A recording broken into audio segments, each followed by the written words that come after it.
the Hornets are going to be Cole Hansen in the middle, T. Faimalo on one side, and Ryan Simpson on the other outside as they bring in a nickel package.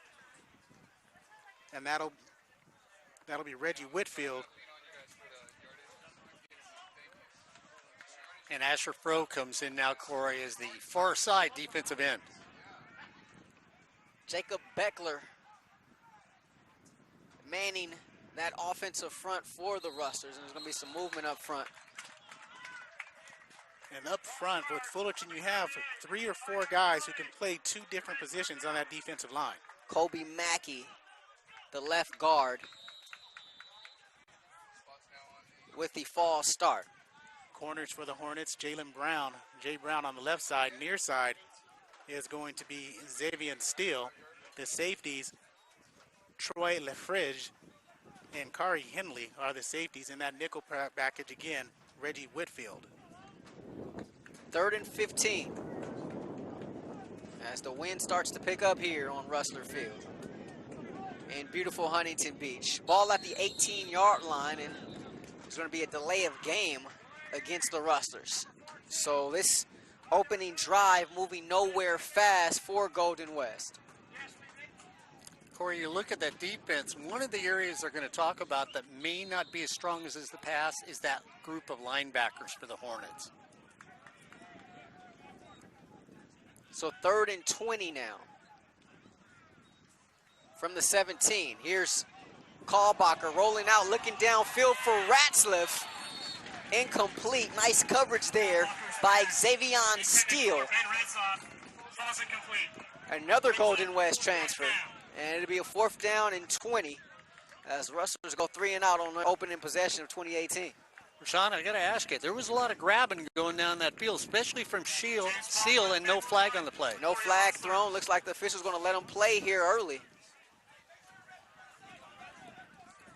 James Baldwin has an NFL leg. He's in there to do the punting. Consistency was an issue for him last season, almost to the point to where he received a demotion. Had to split up some of the punting duties. An athlete as well back there, and he gets rid of this one, and it bounces, and on a hop is going to be taken by Robert Downs. Downs breaks a tackle, and Fullerton with some blocking in front of him.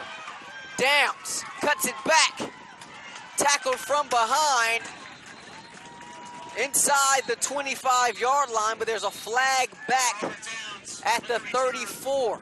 And they're going to call a hold at the 30-yard line, and that'll bring it back 10 more yards. But nice tackle by Austin Kramer to perhaps prevent a 6, but that would have come back.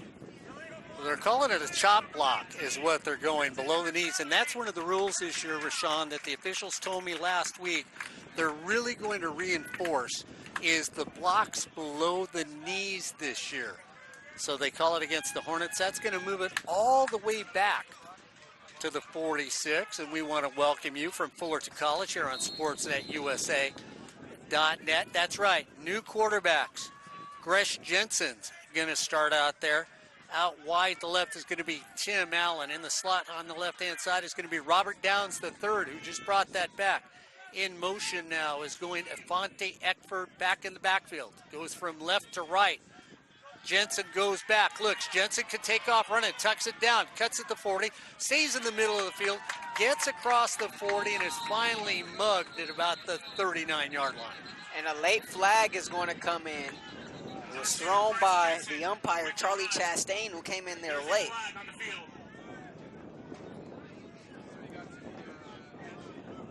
So we're waiting to see what the call is. We're going to have a gain of 8 on the play. They're going to move it right to the 40.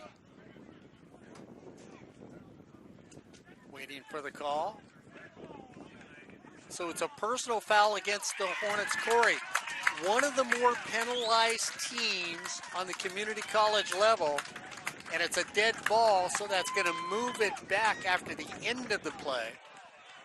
Well, they were top 3 penalized teams last season, and like you say, annually, well, they're still there. They're always there, Mark. Sean Carter comes out wide to the right. Downs goes out wide to left. In the slot on the left-hand side, Jawan Johnson. Eckford in the backfield, moves from left to right. Once again, the quarterback keeper, Rahshaun, the defense just saw that coming. Yeah, very young defense here for Golden West. And you see the penetration there as they're able to come up with the stop. And that was Stephen Cruz, defensive lineman who this coaching staff is pretty high on. He was able to get in there. He's playing at a D end. It's a very small unit up front. Third down and about 18 for the Hornets, right at the 45. They were knocking on the door. The door got taken away.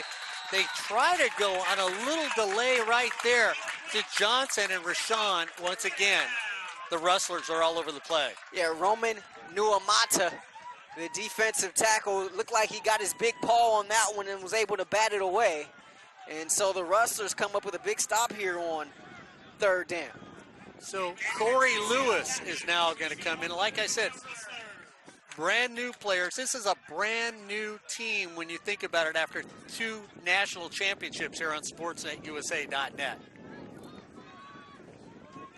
David Atencio back to receive this left-handed, or left-footed punt, pardon me. Atencio bobbles it inside the 5, and freshman mistake there. And looking over at the far sideline, right to the right of the Rustler bench, there's some extracurricular activity going on. There's a scrum between a Hornet and a Rustler. Can't quite see who it is. First down, Rustlers. 47-yard punt. Down inside to 3. There's Alexander Alonso, the long snapper for Fullerton, got mixed up with a Rustler on that far sideline. But going back to that punt, freshman mistake, Atencio played at Edison High School. He was one of the top performers in the Sunset League the last couple of years, but it's inside the 10. You got to let that one just dribble into the back of the end zone. Yeah, take it over the shoulder, and then turn off running. Just let it bounce and hope you get the touchback. So first and 10 Rustlers from their own 3-yard line. But first, these officials got to clean up the mess from the end of that punt. Shane Smith is our white hat this afternoon. Charlie Chastain, the umpire, the head linesman, Dan Kaminsky. The line judge is Greg Lynch. The field judge, Kent Bucaro. The side judge, Joseph Rogers. And Dwayne Bergman is the back judge.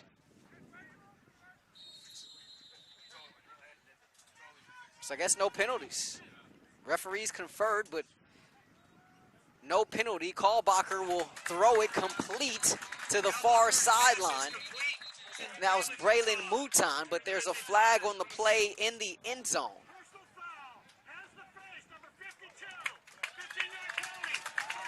So a 15-yard penalty against Fullerton College, hands to the face against James Rawls, the freshman defensive lineman from Miracosta. There's also an offside against the Hornets.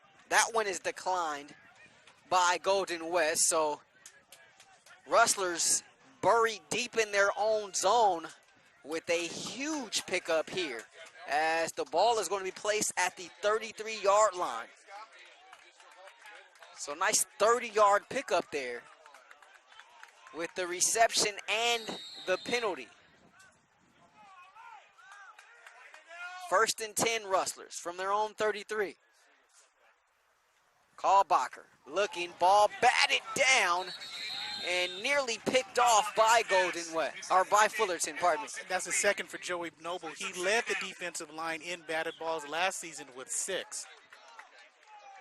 And Joey Noble, I think the big question is, how great will he be this season? There was some thought that because of Jamichael and Montre Bonner that, he kind of fed off of those guys and all the attention they got. But can he be the man here for this Fullerton defense here in 2018? So far off to a good start. Second and 10 from the 33. Screen being set up. Valdez with the catch and tries to get out of dodge. Still on his feet. Extra effort there from Tavon as he gets close to the sticks. And the Golden West sideline erupts there on a nice gain on the screen pass from Kalbacher. And they're going to stop that forward momentum, Mark. Yeah, and the thing that's very interesting, too, is if you watch what's going on with the secondary, very young secondary for Phil Austin, They're mugging your receivers right now, Rahshaun, and there's going to be another flag coming out real soon against this Hornets defense for what's going on in the field right now. I thought they were going to get one. Dante Swain, the sophomore out of Foothill, checks in at running back to replace Valdez. That's going to be a pickup of 8 there on that first down on the screen. So a 3rd down, and we have a timeout. That's for the downs because they've got it a 2nd on the field. They got it a 3 on the scoreboard. It should be 2nd down. So no, actually, it should be 3rd down because the first down play, Noble batted it down, and then the screen pass came on 2nd down. So they clean it up, and it's 3rd down. So the box now on the field is correct. So 3rd down, and they're calling it 2 from the 41-yard line. Look at this. Callbacher under center. I formation, and drops the snap. Ball is on the turf. And the Hornets come up with the Fullerton says they have it. They do. Ryan Simpson. Simpson recovers the fumble for Fullerton. It's one of those things, you don't see quarterbacks go under center much at all nowadays, and first time the Rustlers do it this afternoon, ball hits the turf, and a turnover. Well, you get a little anxious out there, and that's exactly what happens. So now the Hornets come out. So Kalen Nosif goes out wide to the left. Over in the slot on the right-hand side is going to be Xavier Green. Watch him. He's got some speed for this Hornet team. Sean Carter outside him. Jensen still at quarterback.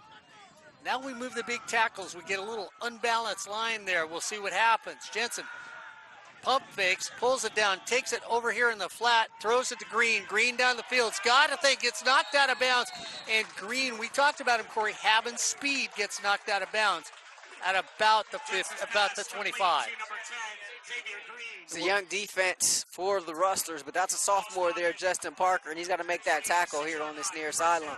They go again.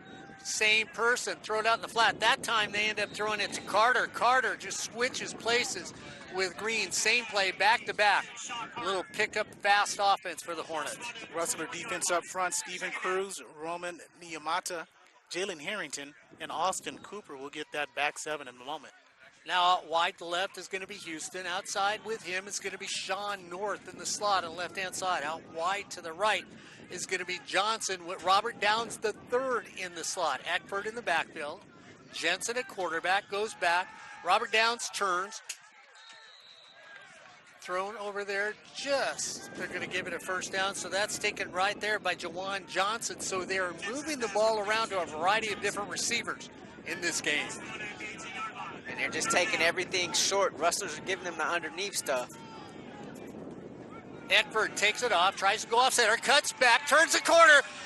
It's taken down at the 2. So Infante Eckford, who ran well last year for the Hornets, goes off the left and cuts back. Rahshaun almost gets a TD on the play. The fourth there with the nice touchdown saving tackle, but here's Fullerton with more tempo. Eckford trying to get paid off, and that time the loaf of bread gets across the goal line for the first score of the game. Hit in the backfield by Jalen Harrington, just bounced off, kept his movement, and lunges in for the first score of the 2018 season. Eckford, one of those returners, not that many of them on this Fullerton team. It'd be many defections as you could imagine with a team having as much success as they had. Everybody wants your coaches, everybody wants your players, but Eckford, one of the returners on this team, and you see him getting it done there, able to get into the end zone. Lewis for the point after. Corey Lewis has the ball spotted. The kick is up, and the kick is good. So with 9:19 to go in the first quarter, the Hornets start the season off with a quick 7 points against the Golden West Rustlers. And Rahshaun, once again, another flag comes out on the field. But I got to ask you, you've been here for 10 years. Last year was a year filled with a lot of injuries, and Nick Mitchell started behind the 8 ball last year. He was hoping this year that everybody be healthy and eligible to start the season on the right note. Yeah, and then he gets some bad news yesterday. So, dead ball foul against Fullerton, and going back to your point, Mark, yesterday Coach Mitchell gets word, a ton of players who he was expecting to have big roles on this team end up ineligible because of some clerical issues from, you know, their previous schools. So they're still waiting to get some guys cleared, some guys that can make a huge impact on this team. But last year was such a weird year. This team finished 4-6, and you can make an argument that it easily could have been a 7-3 year. You go back to the Riverside game when they clearly had won in most people's opinions, and if you go back and look at the videotape, people will tell you that that's a game that they should have had won. You go to the Grossmont game, that's a game that they were in control of almost in its entirety, and just kind of wet the bed late in that fourth quarter, and Grossmont ends up getting the win down there in San Diego. So it was just a tough year all around. Still, you look at the numbers, and they were first or second in every major defensive statistical category in the Southern Conference, you know, right there with Fullerton. And when you look at those two losses, it goes from a 4-6 season to a 6-4 season. But worse than that, you beat a Riverside. I think that gets you at least one more win during the season because you're riding high off of that. And they do that with their fourth-string quarterback, essentially, in Joe Pyle. They lost two quarterbacks on opening day. Pyle ended up getting thrown in there as James Baldwin takes the kickoff, and he advances it to the 41-yard line. But Pyle was listed as fourth on the depth chart. The emergency quarterback, Adam Carr, was the third-string quarterback, but he decided that he wanted to redshirt last season. And so Pyle just kind of got thrown into the mix. He had him a great year. He's now at Southeast Missouri State after his efforts. But towards the end of the season, he was making, you know, his case to be, you know, a player of the year type in the conference. But I thought it was a tremendous coaching job, but I thought it was just it was the weirdest year I'd ever seen being here with this program. It's Callbacker back to work. 1st and 10 from his own 41-yard line. And the give goes to Swain. He's able to pick up one. Cole Hansen in the middle of that. They're running behind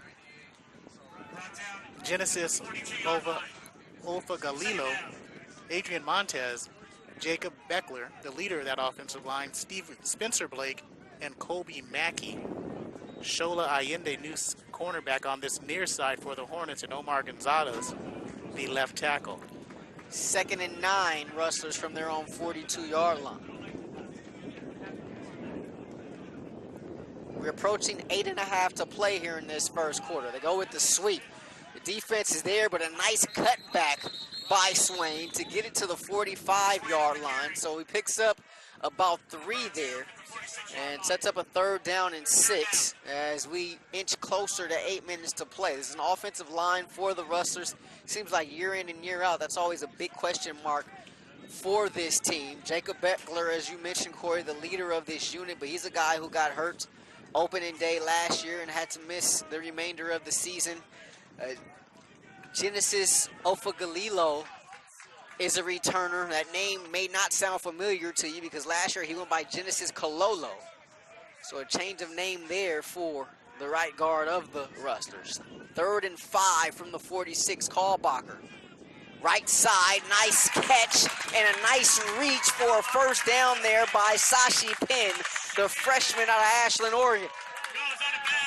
Corey, one of the things you see with Brian Crooks talking about these new young backers that are out there for the Hornets, they don't blitz well yet because they're not used to allowing the attacker to get a double team on them and then take the gap that opens up for them naturally. They come up early. The offensive line understands they're coming. The up back picks up that person coming through the hole. Callbacher had plenty of time to get rid of that ball. 1st and 10 from the Fullerton 48. Rustlers in Hornet territory for the first time this afternoon. 7:15 to play here, first quarter. Another high snap. Swain picks up 1. False start, it looked like on the offense, or it's offsides. Offsides, Fullerton. Asher Froh was in there early for the Hornets, so we'll see. The 4th penalty for the Hornets already in the first quarter. You know what? I think everybody listened to Rahshaun Haylock complain all last year during the Hornet game how they just never got a break from an official. What'd you do? Go down the field and do a little bickering? Sometimes you got to resolve some issues on your own, you know? To stop by that locker room and give a few choice words, if you will. Might not be big, but I'm mighty. 1st and 5. Callbacker pumps, looking downfield, incomplete, but a flag comes in. They're going to get Reggie Whitfield for pass interference on that far side, and Whitfield does a nice job of not biting, but he just got too much straight arm on the receiver. Who was that over there? Was that Penn or somebody else? Jonathan Earl, another one of the North Carolina kids on this Rustler roster. Well, Rahshaun, we already talked about one of the plays on this side of the field where we saw a lot of mugging going on by the corners, and now the officials are watching the Hornets grab a lot when your receivers are trying to get downfield. Yeah, and that the earlier one, I can kind of live with that, with not a no call, but that one, clearly the progress was impeded. And so I think the officials are right in throwing the flag. 1st and 10 for Golden West. Ball inside the Fullerton 30 at the 28-yard line. 6:37 left first quarter. Callbachers got to get rid of it. They set up the screen. Penn will catch. Penn spinning, diving, and is able to pick up an extra yard or two for a pickup of 8. Give credit to Colby Mackey on the left side. He picked up Cole Hansen as Hansen read the blitz. He was coming up from the middle, took him out, and that's why they pick up that positive yardage. And I'm going to give Dante Swain a lot of credit on that, Corey, because he goes out to deke everybody on the right side, making it look like the screen is going to the right for the Golden West Rustlers. Kalbacher fakes it that way, then comes back to left. A well-executed play by the Rustlers. You kind of get the sense early on why this Rustler coaching staff is so high on Sashi Penn. He's been able to do some things with the ball in his hand. Here's a toss sweep, and it goes nowhere. The 38 toss is not going to work on this one because that was almost picked off by Ryan Simpson going the other way. Simpson out of Notre Dame High School. I mean, he shot off that line. Relentless pressure there. A loss of 8 for the Rustlers, and 3rd down and 10 from the Fullerton 29-yard line. Make it the 28. Important drive for the Rustlers this early? I think it's an important drive for the Rustlers. You're down 7-0. If you can come back with an answer here after Fullerton was able to get on the board, at least get some points. Maybe not get in the end zone, but some points. Of course, you'd love 6 here. Free play for Kalbacher. Throws it up top. Ratzliff caught! Touchdown, Rustlers! And guys, if you remember last season, the score, Fullerton 55, Golden West 17. Golden West had chances to stay in the game early, and they didn't. Here, they get the Fullerton line to jump off sides and beat Shola Allende on that left side for 6. Rahshaun, I got to ask you, because on that play, Kalbacher throws it to a spot that allows his receiver to work away from the defensive back to grab the ball and get a touchdown. And heads up by Ratzliff for stopping his route and coming underneath and being able to make that catch there as well, as he made a play on the ball. He was the aggressor there in that situation. And Kalbacher threw it short on purpose. He's done a nice job in these first few drives. Extra point goes on to McFadden, but no good. Wait a minute, you don't get something for hitting a car? It's got to go through that big oblong U. No, that's a V. Well, guys, speaking of cars, if you were to hit one and you had to get something replaced, the best place to go is Miller Toyota of Anaheim. That's right. Don't forget, all our games here on sportsnetusa.net are sponsored by Miller Toyota of Anaheim. Miller Toyota of Anaheim has deals on 4-for-1. You name it, you can find it at Miller. Remember, Miller Toyota of Anaheim is a proud sponsor of community college sports, high school sports, but most of all, education. That's Miller Toyota of Anaheim. Rahshaun, let's go back to your quarterback, because he doesn't get to play last year. I got to say it's a different season for the Rustlers, too, if he plays the entire year. Yeah, Joe Pyle got off to a slow start after he was called on. You got to think he didn't think he was going to play much at all. And towards the end of the season, he became a different player, a different quarterback. Bo Kalbacher was the guy, though, opening of the 2017 campaign. They like what he can do with his arm. He's not as mobile as Joe Pyle, but he can definitely fling that thing, and you're able to see it there on that drive. If he can stay healthy, you got to like your chances at the quarterback position if you're John Shipp and Nick Mitchell. So the Rustlers get on the board. Deep in the end zone, Johnson just watches it float over his head, and Rahshaun, You miss a field goal, then you put a little leg into the kickoff. Well, we talked about the attrition earlier. Kicker is one of those positions, but to Fisher's credit, bad snap, bad hold. He didn't really have a chance on that one. If you see a ball go like that, that's typically not the kicker. That one barely got off the ground and it kind of veered sideways. Typically, that's not the kicker's fault if you see a ball take that type of a flight.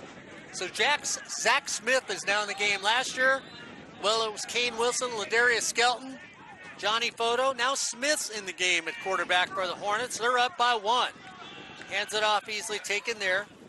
Ebinger goes up, stays on the feet, runs into a brick wall after he gets across the 30, about to the 32. He finishes that run, but you see a little bit of rust there on the part of the linebacker, David Aldapa, for the Rustlers. It's a guy that missed all of last season, played just one game. He got there, he fit the hole, but he just couldn't come up with the tackle.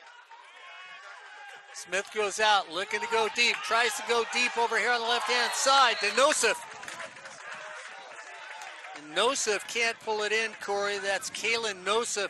One of those Lubbock, Texas players. Tries to go deep over here on the left-hand side to Nosif. Fortunately for him, that ball was thrown just a little out of the reach of Nosif. Otherwise, he wasn't in very good position on that play. Johnson out wide to the right. Robert Downs the third in the slot. Avante Eckford back in the backfield. It's 3rd down and 3 at the 32 for the Hornets. 4:29 to go in the first quarter. The blitz is coming. They can't get to him. We're trying to get a flag. No flag. Fling it as far as you can. And there's Robert Downs at third. Picked off almost. And Rahshaun, what a recovery by Golden West College. Keon Craig there almost intercepted it. Robert Downs' third was there. But Smith held on to the ball a little bit, well, a lot too long, as he had Dennis Houston at the first down marker, but decided Rahshaun to go deep. It's one of those freshman safeties, Keon Craig, that has gotten a lot of attention throughout camp. But young fella, you got to catch that one. He made a great play on the ball, put himself in perfect position. He just couldn't make the catch. And I couldn't tell by his reaction if he was upset that he didn't make the catch or he was excited that he made a play. And we had a flag on the play. The Hornets were holding on the play. So the Rustlers decline. It brings up 4th down. And Rahshaun, the defense, except for that first little drive, they've looked good against this Hornet football team. And maybe a little better than advertised, right? Yes. Opening week, you're not really sure what you're going to get. I think, talking to Coach Mitchell last night, there were some question marks. He was confident in this bunch, but definitely some question marks with there being just so much youth. So far, they've done a pretty good job here with 4:18 left in this first quarter. Lewis gets it, big lefty. Not as deep as the first one. Sort of shakes it. It back kicks. It's going to roll down to the 45. No, it didn't go over to 50. That was a little Corey Neyland backspin that get down. And it was how many yards, Corey? 16, 15, 14? Woo, let's keep making the bit. Rahshaun Haylock, I tell you what, Nick Mitchell has won.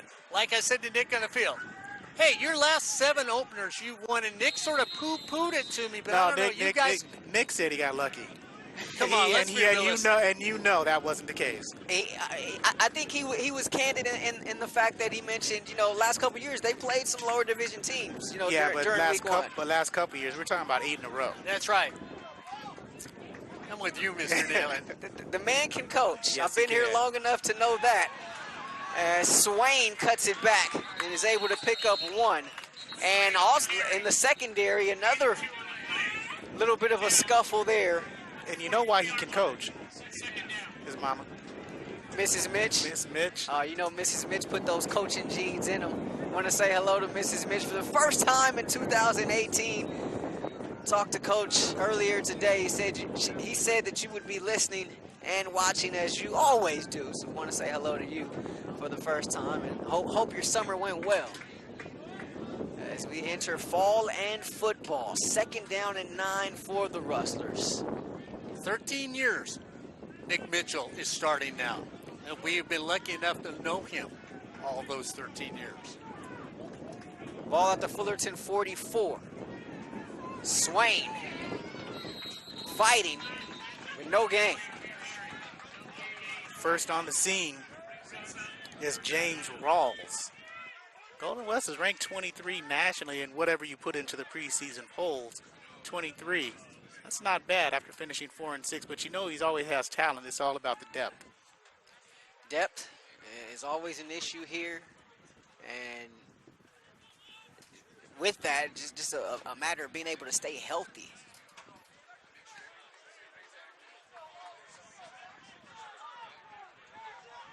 Third down and 9. Ball at the Fullerton 44. Kalbacher looking to throw it again. Escapes. Kalbacher with a nifty move. Kalbacher close to a first down. Tough spot there. So I'm going to put it on YouTube. You going for it against the national champions? Yes. Am I looking at this through green and gold goggles, or was that a tough spot? No, that was a good spot. No, that was an excellent spot. I thought it was a little bit closer, about half a yard, but still, he didn't have the first down. No, but I thought it was about 6 inches. Nah. Right now, it's looking about 1.5 yards. I thought it was a lot closer than that. I thought it was a yard. 1:50 left. They're calling it a 4th and 2. I think we're going to get a timeout. Nick's over there sort of contemplating what he wants to do. He brings everybody back to the huddle. No, you got to go for it. You got 13 seconds on the clock. 10 seconds on the play clock. Last time the Rustlers were in this formation, Kalbacher dropped the snap. This time he tosses it. Power pitch. Swain pushing. And let's see if he gets it. Very, very close. He should get it. He's at the line. He got the line. He got the 35, so it should be a first down.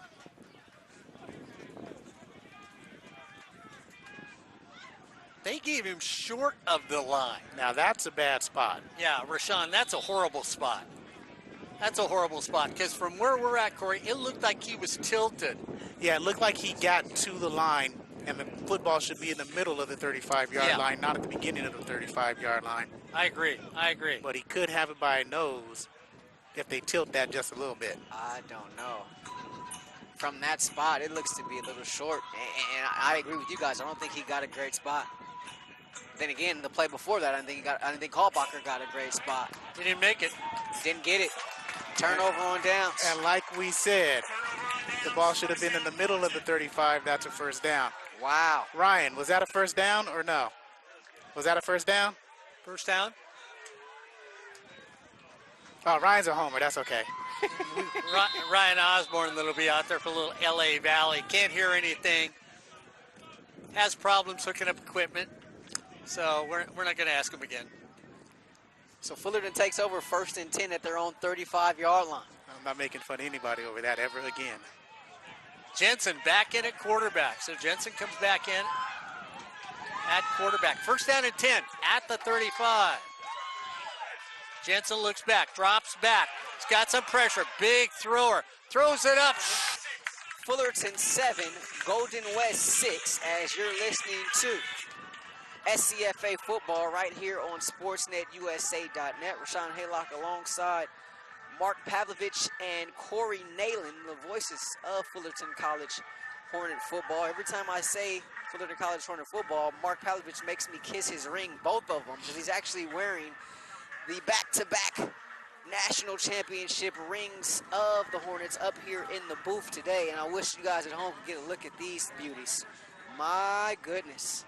So we got 5 stones in there because those you are feel a little cold. It must be all that ice you got on your hands. I tell you what.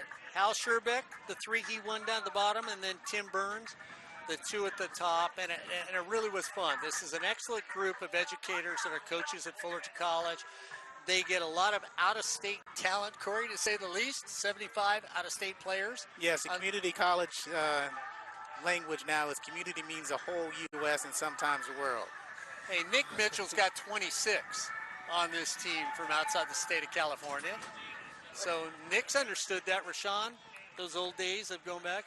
If you want to see these beautiful rings, minus the hand modeling of Mark Pavlovich, you can just go to the Fullerton College Hornet football website and take a look at them. They are a thing of beauty.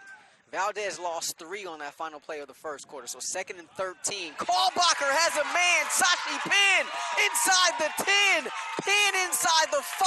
Wrestle down at the turf at the 2-yard line. And I'll give it to Kalbacher all the way on that play. He knew he had Penn streaking down the seam. But what he does is he looks to the left to the receiver doing the out route all the way 10 yards down the way, 10 yards down the field. He hits it to Penn right on the money. Kalbacher is impressive. Phil Austin is fuming. Coach of the defensive backs right now. Corey, last year they averaged what a game? 50? Right now 50 they what? could be 50 points a game Yeah. last year. Right now they could be trailing by 1. Oh, let's see, by 7. 6.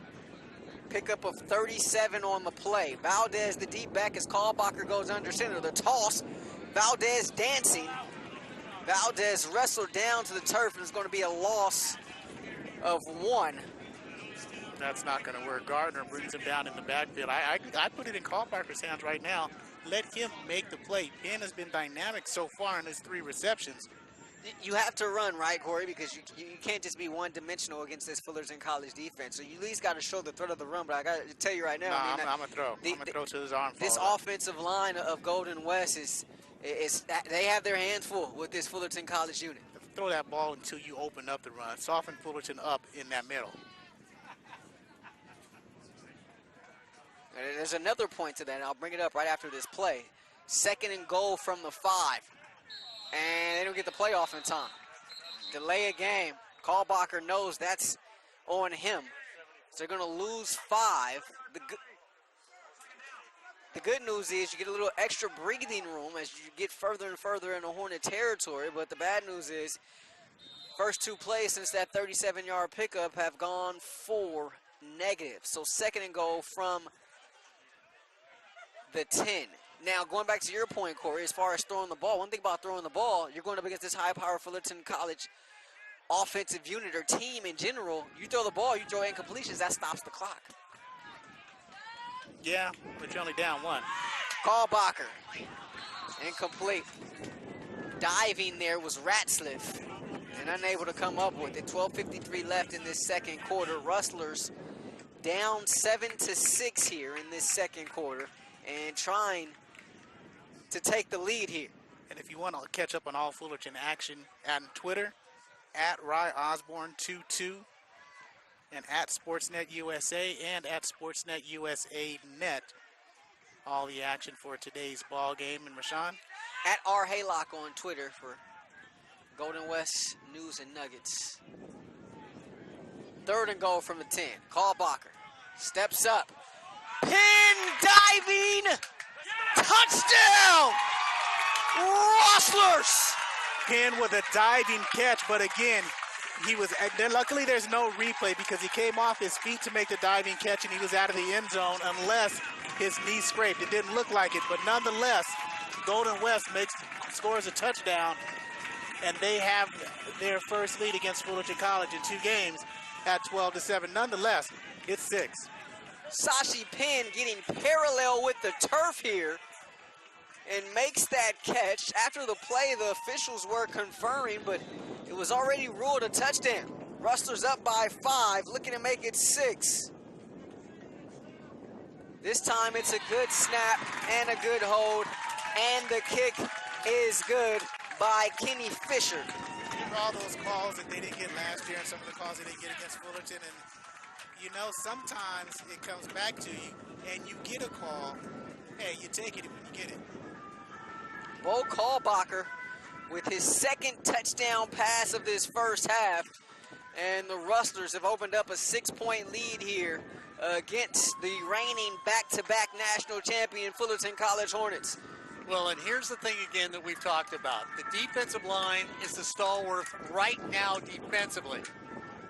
Then you go to the defensive backs, then you go to the linebackers, and so far right now that defensive line has not been getting the pressure on Kalbacher, and if they blitz, the linebackers have not gotten there. And Corey, the defensive backs are just getting beat. The receivers are playing much better football than the defensive backs are right now for the Hornets. Back deep is going to be Anthony Foster. Jawan Johnson standing next to him. 12:47. Well, we talked about it. Nick Mitchell, little pooch kick. Taken right there by Tim Allen. Spins, turns, trying to get down the field. That was taken by Sean Darso, the defensive lineman.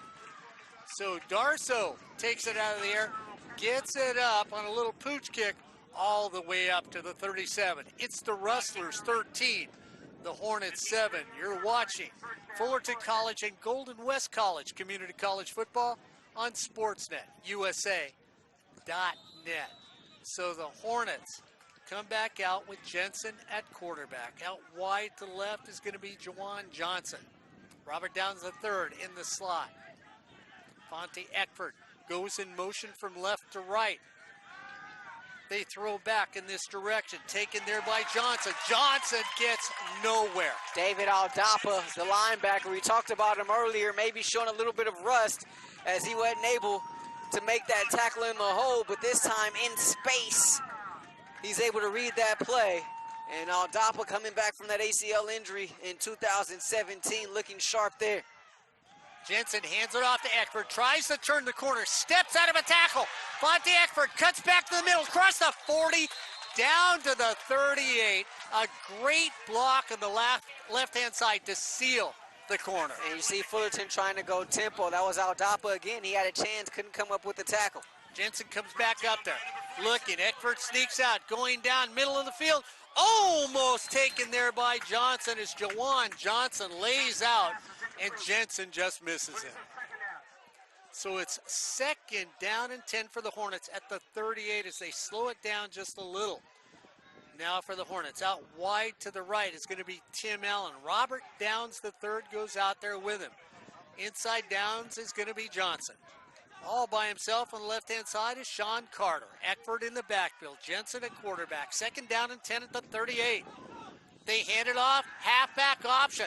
Thrown out in the flat. We're going to get a flag on the play. And is that holding or lineman down the field? There's a flag on the field. There's two. It's going to be holding against Fullerton on the outside. I don't know what the second flag is for. Tim Burns is upset right now, arguing something with the officials. So they picked up the flag, and Corey was going to be lineman down the field. Okay. And he was in 3 yards of the line of scrimmage when the ball was thrown. So it's going to bring up a 3rd down and 5. Jensen comes up. Eckford still in the backfield. Out wide to the left on that is going to be Tim Allen. Robert Downs III in the slot on the left-hand side. Johnson inside of him. Jensen goes back, throws it over to here. Taken 1st down at the 20-yard line on a nice little catch by Tim Allen, who just sits down in the zone for a 1st down. You see this Fullerton offense start to pick up some rhythm here as they're able to go tempo. Jensen goes back again, going over back shoulder, try to get there, can't do it. And so they go back to Johnson on the right side. Nice coverage over there, Rahshaun, one-on-one. Yeah, nice job on the coverage. That ball just a little bit overthrown there. But on the coverage there was Carlos Crawford, the corner. And these corners asked to do a lot against these Fullerton wide receivers here this afternoon. Yeah, plays down like this, look for Robert Downs at 3rd. Richardson out wide to the right. Jensen goes again, hands it straight up the middle. This time taken there by Franks, and Justin Franks comes in and picks up a chuck and change just short of a 1st down. Yeah, Rahshaun, he's from your neck of the woods. Yeah, buddy. Brought down at the 12-yard line. Frank stays in the backfield. Out wide to the right is going to be Richardson. Johnson inside on the slot over there. Out wide to the left for the Hornets is going to be Dennis Houston. Jensen looks over. Takes it right up the middle again. And Corey, if you're going to get yardage, you might as well stick with Justin Franks, who's just ripping off yardage right now as a running back. Yeah, he played for Manuel Douglas out there in Narbonne, out in Harbor City. Narbonne, one of the premier team in all Los Angeles City section over the course of the last 5 years or so, thanks to Coach Douglas. So what do? Well, you change up quarterbacks when you're on the move, and it's 1st and goal for the Hornets. So now Quinn Commons comes in. 1st and goal. Commons hands it off, going around the left-hand side. Touchdown Hornets. So they go to the running game, and Devin Moore takes it in for a touchdown. Well designed up under center, wasn't quite ready. Started off as a trap play, got it to the outside, and picked up 6. So with 10-14 to go now here in the first half, we're tied at 13. It's the Rustlers 13, the Hornets 13 on Sportsnet, USA.net. Well, we need to kick an extra point. You need to have somebody out there to hold the football for you, unless you're going to do a drop kick. Could try a drop kick right about now. Juwan Johnson comes in late, trying to find where he's going to place the ball at. Corey Lewis says, that's good. Put it right down there. The kick is up, and the kick is blocked. And Corey, the confusion causes this. Yeah, you could have called a timeout. You're not telling me you should have faked it. I don't understand why you don't call a timeout there. It looked like there was a ton of confusion from the start, and they just don't call a timeout. They being Fullerton. And kudos to that Golden West front for being able to come up with that block there, so we're all knotted at 13. But how about this, guys? Every team has been able to answer so far here in this first quarter. Here's what I would have done on that extra point. Corey Lewis is 6'2", 280. I direct snap and tell him to go right up the middle. Somebody try to stop him? Go ahead, try. Hey, I'd have gone to the Jim Thorpe days, the greatest athlete of all time, and drop kicked it through those goalposts. Hey, come on, Corey Neyland. One of the greatest athletes of all time. So in case you're just joining us, both teams have reached the end zone twice, and both teams have had issues with point-after attempts. Rustlers shanked one, Hornets had one blocked, and we're all knotted at 13 apiece with 10-14 to play here in this first half at Rustler Field. It's a left-footed kick. Takes Baldwin into the end zone, and he's just going to take a knee on the in and golden. And it'll be first down and 10 for the Rustlers. So Bo Kalbacher's been pretty good so far this afternoon. Couple of touchdown passes, and has showed a good command of this offense whenever he's been asked to drop back and throw the ball. The issue for the Rustlers offensively, however, though, has been the running game, and it has been non-existent. But the passing game has worked, Corey, as those defensive backs are getting torched right now. Yeah, Henley and LaFridge are the safeties. Right cornerback is Allende, and the near side corner is Reggie Whitfield. Backers in the middle, Hanson, Simpson on the one side, and Faimalo on the right side. First and 10 Rustlers from their own 25-yard line, and hold everything.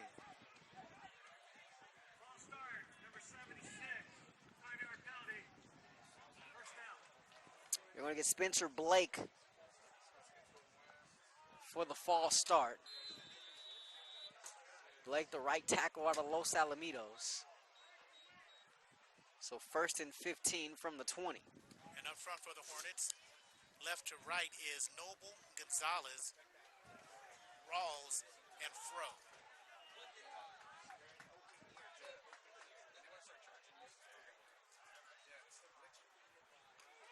Callbacker rolls, pass caught. As we see the tight end get some burn for the first time.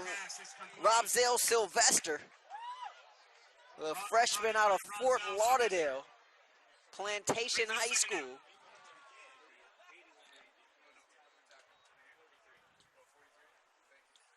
And Fullerton again has them where they want, but they still need to do a little bit more, have a little bit more discipline. Pickup of 3 there for Sylvester. Second and 12. Rustlers from their own 23-yard line.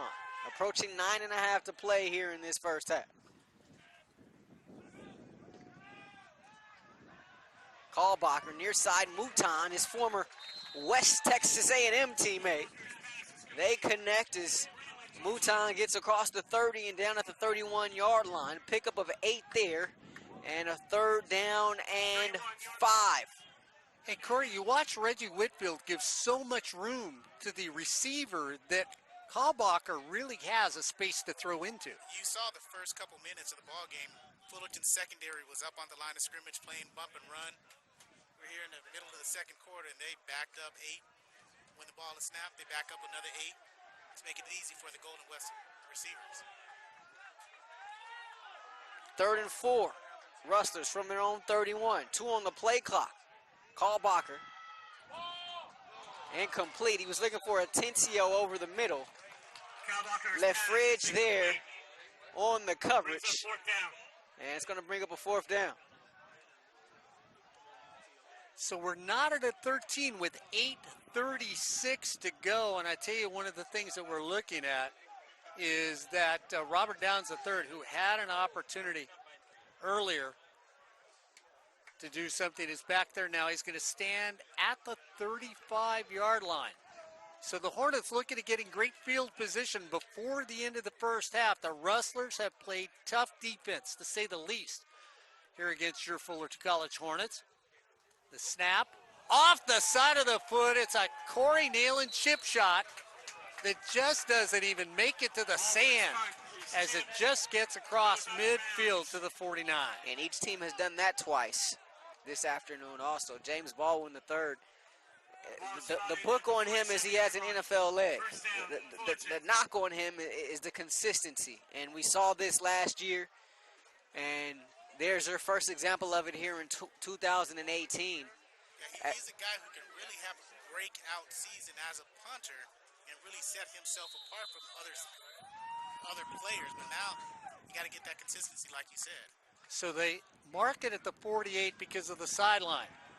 The Hornets go with that little quarterback run right up the middle, taken right there to Zach Smith. Zach Smith goes up the middle, gets across the 45, down to the 42. Nice job of Smith there, turning something into nothing.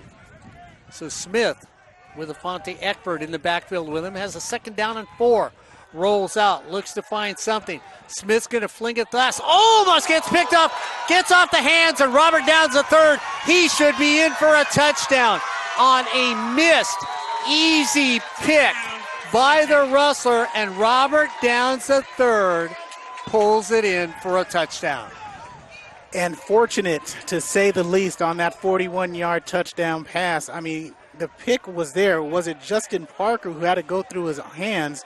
And Robert Downs III was just there, waiting at the right time. And he looks like that guy. Okay, so it wasn't Parker.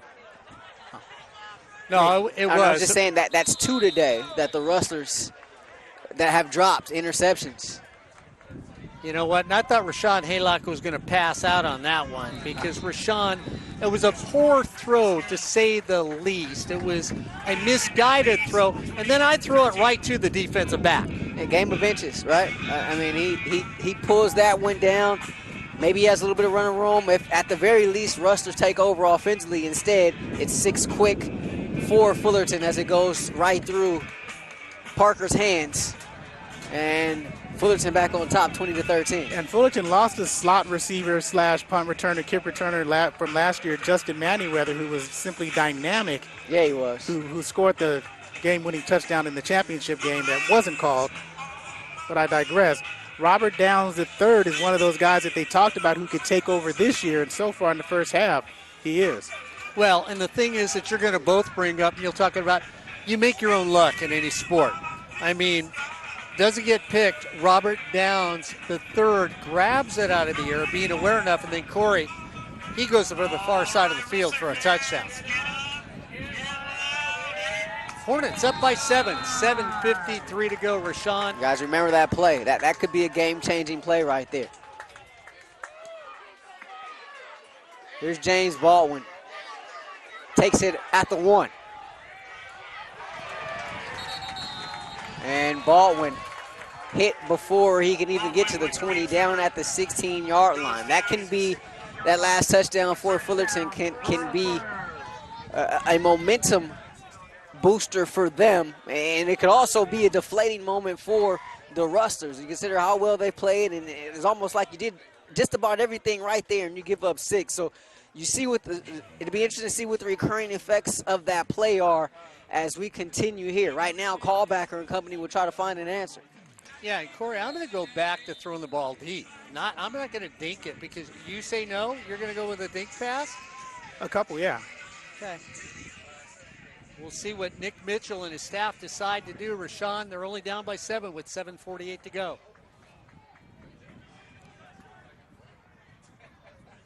So 2 backs for the first time this afternoon. Kalbacher throws it quickly to the near side. Pass caught there by Earl. Kalbacher connects with Earl on the completion. Peter Kasibwe now on the left side, that Will side linebacker. At the 22-yard line. Second down. Kevin Robinson also in the game on that left side. He's at the defensive end spot. Shane Darso back in on the right. 6-yard pickup for Earl there. 2nd and 4 from the 22. Rustlers trailing 20-13. As we hit the 7:10 mark in this second quarter. Kalbacher gives it to Swain, and nothing doing. Actually going to be a loss there.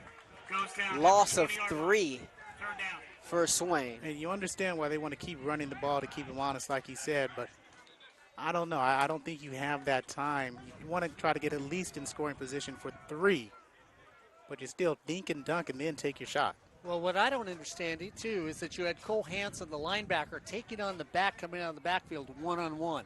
If you get it to it, then it's a foot race against Cole Hansen. Cole Hansen for the Hornets probably loses that foot race.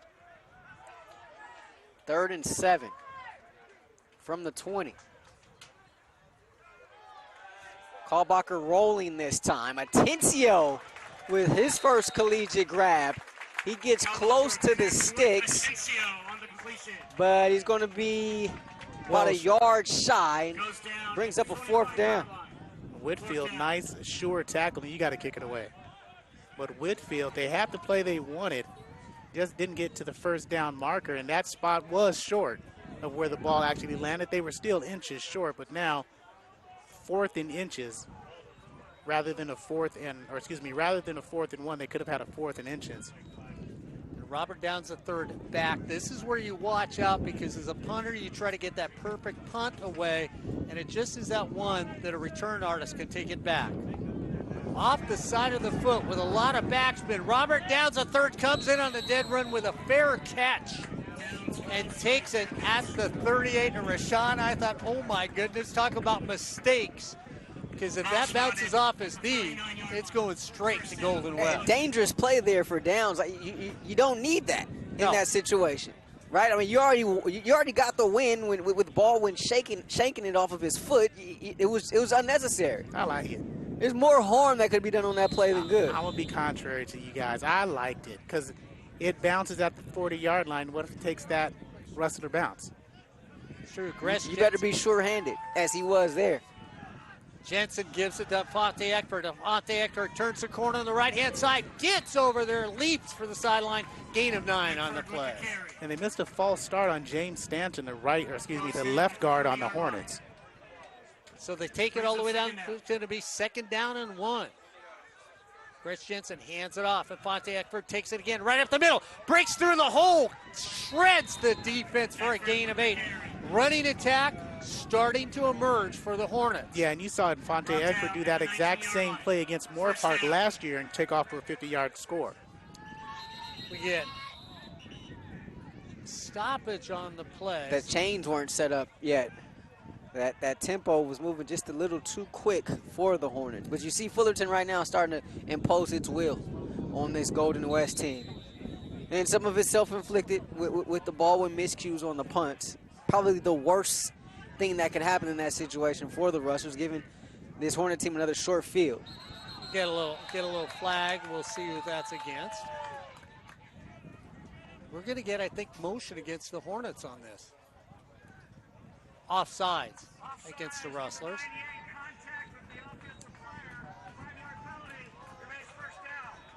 Stephen Cruz, the guilty culprit there for Golden West. So Gress Jensen brings him up. It'll be 1st down and 5, right at the 15. Robert Downs, the 3rd, in the slot on the left-hand side. Johnson out wide to the right. Jensen looks over, gets the call. Eckford. Now Jensen backs up just a little. Offensive line turns around and gives it a peek. Jensen goes back, quickly throws it in the slot, taken right there. Nice little catch.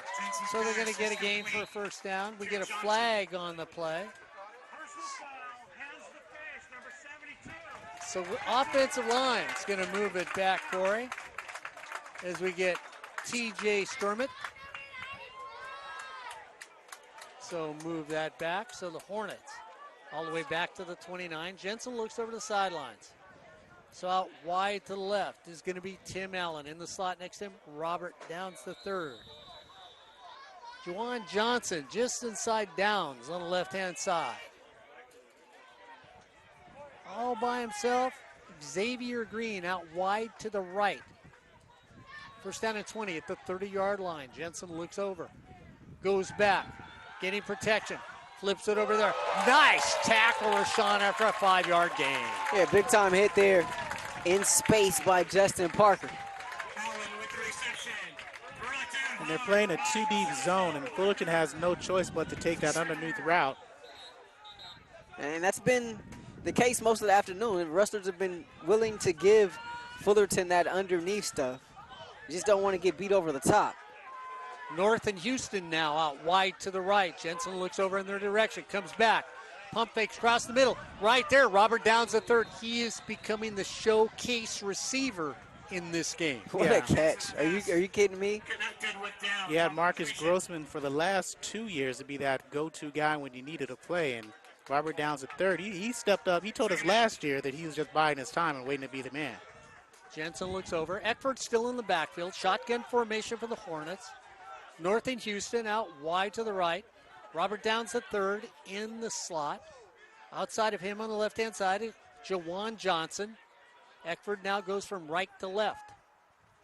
They hand it off to Fonte Eckford. He dips, looks for the corner, turns the corner, doesn't make the sticks. On good pursuit by the Rustlers. Jason Fuga, who was there to let his teammates come up and pick him up and keep him short of that first down. Another one of those freshman DBs for this Rustler defensive unit, and huge there, but the Hornets going to keep the offense out there on fourth down. This time Jensen takes it himself, gets stopped, and so with 2:39 to go, Rahshaun, I'm going to go back again and just praise this Rustler defense. We heard everything about the Hornets, what they should do, what they were going to do. Nick Mitchell goes, well, I don't know.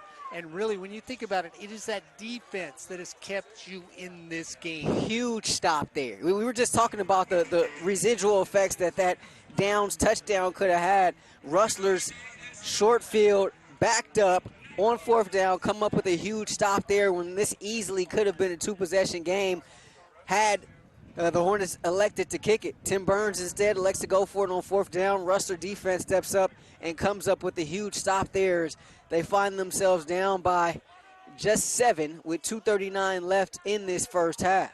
And that was Jalen Harrington who got the right arm around and picked him up. And guys, realize that 7, Rahshaun, the DB picks it off. It's a tie football game. Absolutely. You know, and that's the difference in this game with 2:39 to go. It's the Hornets 20, the Rustlers 13. You're watching Golden West College and Fullerton College football here on Sportsnet, USA.net. Don't forget, Miller Toyota of Anaheim is proud to make all these games possible.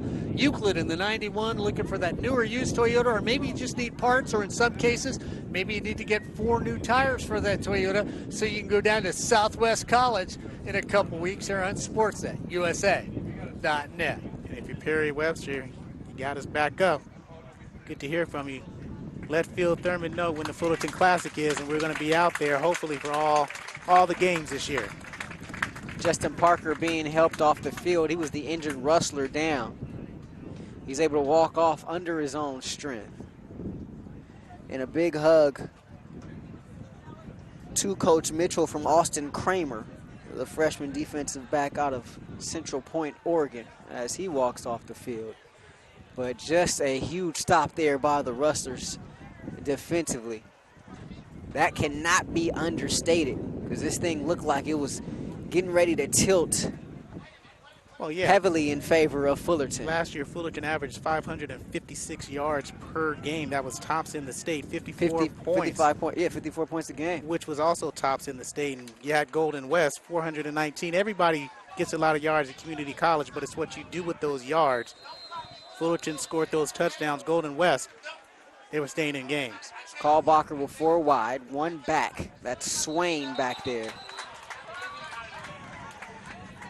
And they were going to pull the left tackle to the right side, and that was going to be a run play, and they were trying to get some breathing room. But instead, Colby Mackey got a little anxious, Corey Neyland, looking at that defensive line for the Rustlers. You know, I guarantee if you tell the players, okay, every penalty you make, that's an inch of your hair, I think there will be less penalties. Well, especially with Colby. Yeah. You see those. He used to have Corey Neyland here. I'm glad I cut my hair before football season. 1st and 15 Rustlers from their own 9. Kalbacher keeps it and throws that one right into the ground. Looked like it was tipped. Slipped out of his hands. Brings up 2nd down. Just lost the grip there, did Bo Kalbacher. Stick around with us at halftime, too, because somebody's going to wander up here to visit with us for a while. Could be somebody from Golden West College. Could be somebody from Fullerton College here on sports@usa.net. Nice. Rashawn's going to be like, do you know who? Could just be Mark and Rahshaun talking. Maybe Ryan That's comes what out I thought there, it was going to know. be. I wasn't privy to such information. 2nd and 15 from the 9. I hadn't put in any calls. Kalbacher from his own end zone. And Mouton, looks like the defender got there a little early. No flag. And then finally, here comes a late flag. Very early there was Jalen Brown. Yeah, he was there early. I mean, he had him around the waist. It's not going to be a catchable ball, but still, he had him and grabbed him. That's a penalty. Brown, the leading returning defensive back on this squad. Had an interception last year for the Hornets, but that time got a little bit of a head start. Yeah, a little bit of breathing room now for the Rustlers. You look at him, his scouting report, small but physical. And so he was too physical on that play. Sounds like me. 1st down and 10 Rustlers. I used to be small, but then I ate them. From their own 23. Now you're physical.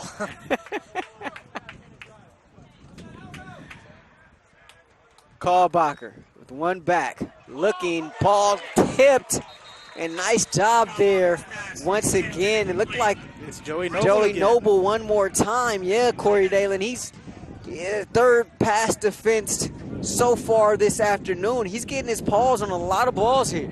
But guys, if you watch the hike from center, every time Kalbacher is reaching, going high, Rahshaun, it's not right there where he can catch it, step back, and throw the football. We've seen some knuckleballs come to him. Yep. We've seen a lot of all-speed pitches. You know, not really any fastballs that he can just catch and rip. Yep. Atencio goes in motion. 2nd and 10 from the 23-yard line.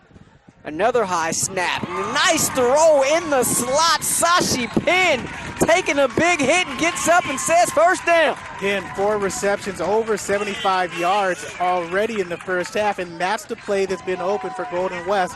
We'll see if they try to exploit that in the second half more on both sides in that scene. So Penn gets it up to the 42-yard line, a pickup of 19 on the game. 1st and 10 Rustlers as we're now under 2 minutes left in this first half.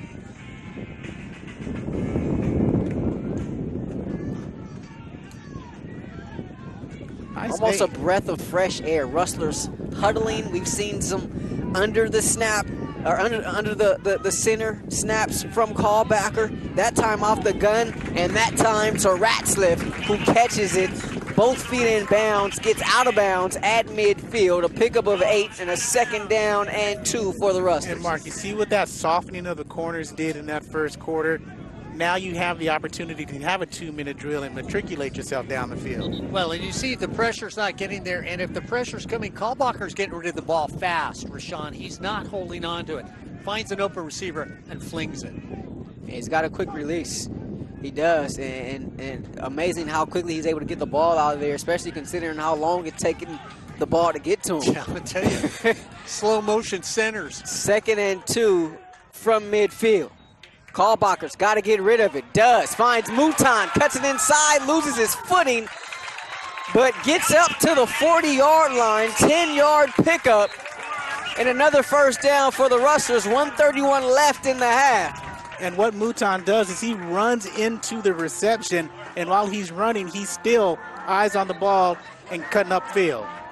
So Mouton comes out of the game. Enter Ahmad Dorsey, sophomore out of Long Beach Poly. And we're going to have a stoppage.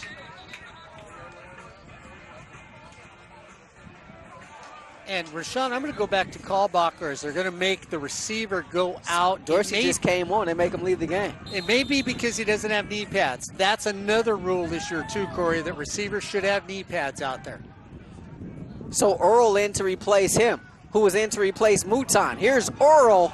He tries to attack the ball. He had Brown draped all over him. No call, though. There's a flag in the backfield, however, but it's going to be a holding against the Rustlers. And Jay Brown again. You got to catch him now on that little fake out and up because he's got you now. I don't think you'll get another completion on him 8 yards and in. And it looked like he got there a little early that time. I was going to say, Jay Brown was taking the guy's peanut butter and jelly sandwich, putting it in his pocket and saying, Mama just sent you to school with an apple in the bag. That's because he made it correctly, and he was taking it. He was mad. He had the kale chips, and nobody wanted to trade with him at lunch. Nah, you don't put bananas on peanut butter. First down and 20. As the Rustlers have the ball, moves back to midfield after that hold. Kalbacher in the flat. Nice catch there by Swain past the original line of scrimmage and out of bounds at the 37-yard line of Fullerton. 13-yard pickup, 55 7/10 left in this first half. Kalbacher's eating the ball after he throws it, Rahshaun. He's hanging in there, and that's why these passes are happening. And you got to give him credit because the last time he was in a game and got touched, it didn't end well for him. So give him a lot of credit for standing in there, knowing that he's going to get hit. A lot of guys coming off of an injury, they'll be so quick to get rid of the ball, but Kalbacher's, as you mentioned, Mark, he's standing in there and taking it. 2nd and 7 from the Fullerton 37-yard line. 55 ticks left in this first half. Rustlers with the ball down by 7. Kalbacher over the middle. Caught! What a catch! Sashi Penn, my goodness, and now, oh no, they rule it. First down at the 22. Jensen goes back, feels a little pressure, gets a hole, no call, goes for the end zone. Almost a touchdown there. No call, Corey, and Rahshaun and I both saw. I mean, you saw the grab. It was like, I'm getting on that bus, not you. In the words of the late, great Chick Hearn, you could call it a brill. My gosh. It happened right in front of the referee. No call, however. So Lewis is going to come in, try a field goal with 2 seconds to go. They will mark it at the 28. You add 10 for the end zone. It is a 38-yard attempt for the Hornets. Jensen holding the ball. The kick is up. And the kick is good. So at the end of the first 39. half. I give him 39. You give him 39? I give him 39. It's the Hornets 23, the Rustlers 13. You're watching Golden West College and Fullerton College football here on Sportsnet, USA.net. All things considered, that's probably the best case scenario for the way that drive ended for the Rustlers. Well, Rahshaun, I mean, if you're a Rustler fan, which we know you've been a Rustler fan for the last 10 years with Nick Mitchell, I know last year you were thoroughly disgusted with the officials when we played you. You told me you didn't get one break all year long. And now I'm standing here watching you stand next to me right now, shaking your head already because there are 3 distinct plays. One defensively, but there's been a couple referee calls that if the calls are different, we might be tied at halftime. You're talking about game-changing plays here. You know, these are game-changing plays, and to come in and to rule that pass incomplete by Sashi Penn when no other official saw it the way you saw it, and by all accounts and purposes, it was a completion. It's mind-blowing. It's mind-blowing, and then that turns into 3 points the other way. And the Rustlers aren't with fault. You got to take care of your business on the field, right? You know, a couple missed tackles, couple missed interceptions here. One, of course, which went right through the hands of Parker into the hands of Downs, which resulted into 7. So, that's, a huge difference in the game right now. But all things considered, if you're Nick Mitchell and company, you got to be pretty pleased with being able to go into the locker room down by 10 here after the way some of those things unfolded here at the end of the first half. So we've got a college president, Ed Ford, that is stepping up to the plate with us to my right from Fullerton College. So we're going to get him on the air. And before we do that, we'll step aside. We'll take a break here from Rustler Field. Halftime here, Fullerton 23, Golden West 13, as you're watching SCFA football right here on SportsNetUSA.net.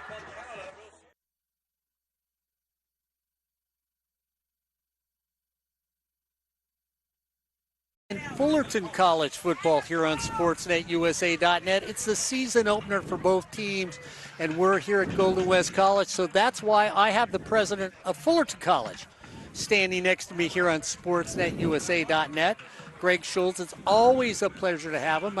I'm lucky. Good afternoon, Mark. Good afternoon. I'm lucky enough to be in a committee with you where we're looking at improvements at Fullerton College and at Cypress College through Proposition J this year.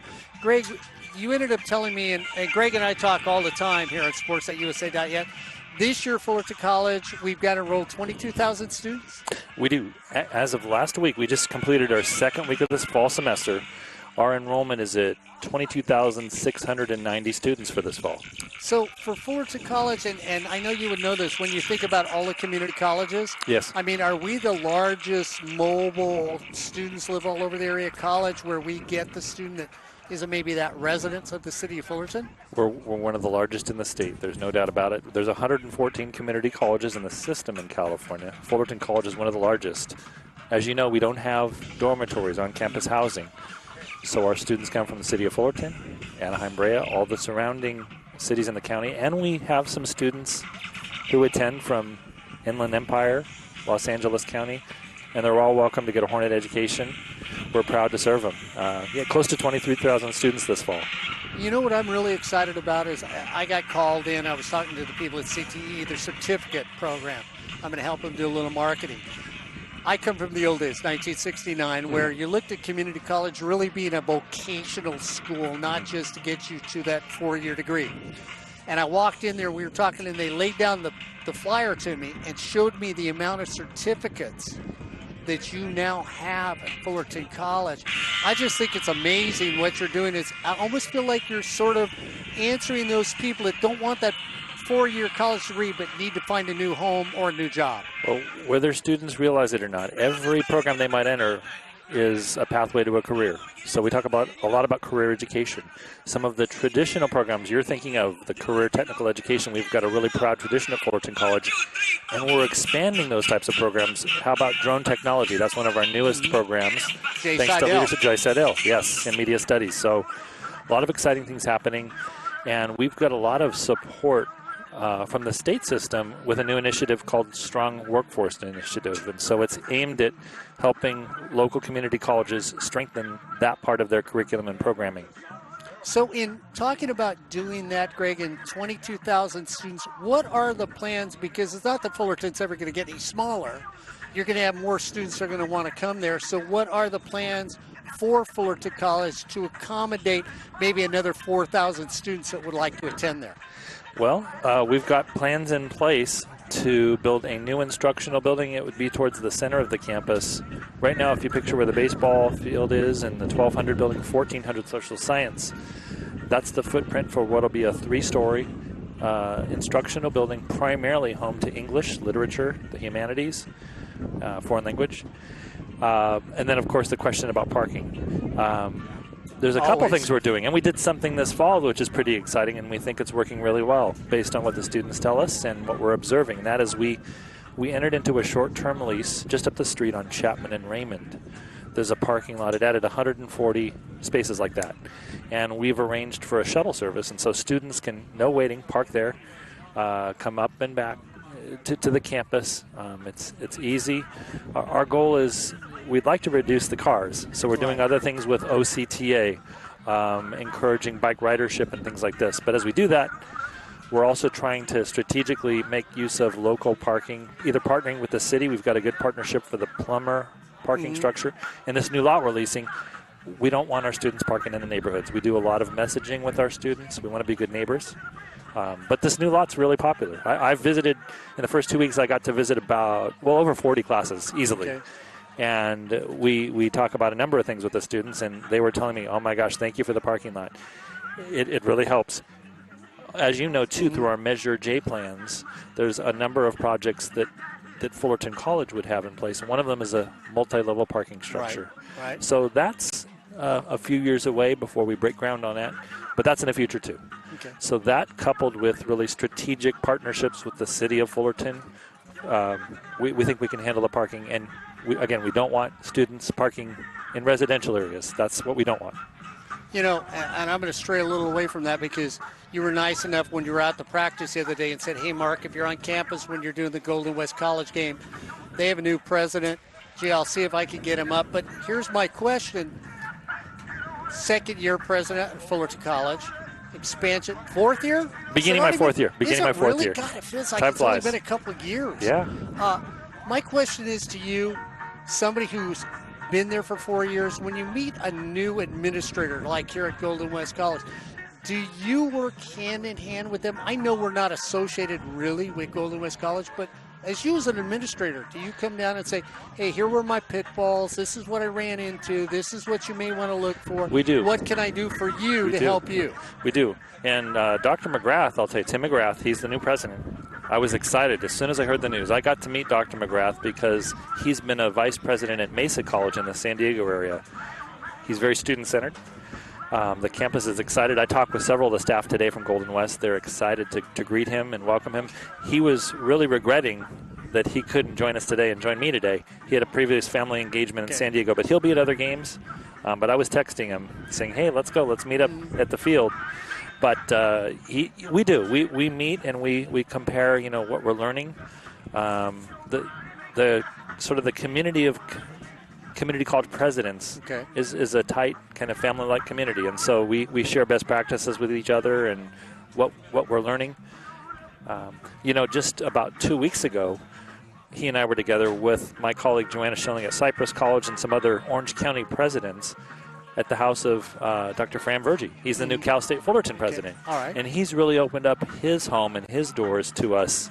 Fullerton College continues to have an exceptional relationship with Cal State Fullerton. We're the #1 transfer source for the Titans. No one sends more students than Fullerton College. Last year, over 1,000 again in 1 year into Cal State Fullerton. We even work with our Cal State University partners and president as community college presidents. And that's the way it ought to work. That's better for students. Greg, where is education going? And I don't mean that as a flippant or a small little question, but I mean times have changed. We have all sorts of technology.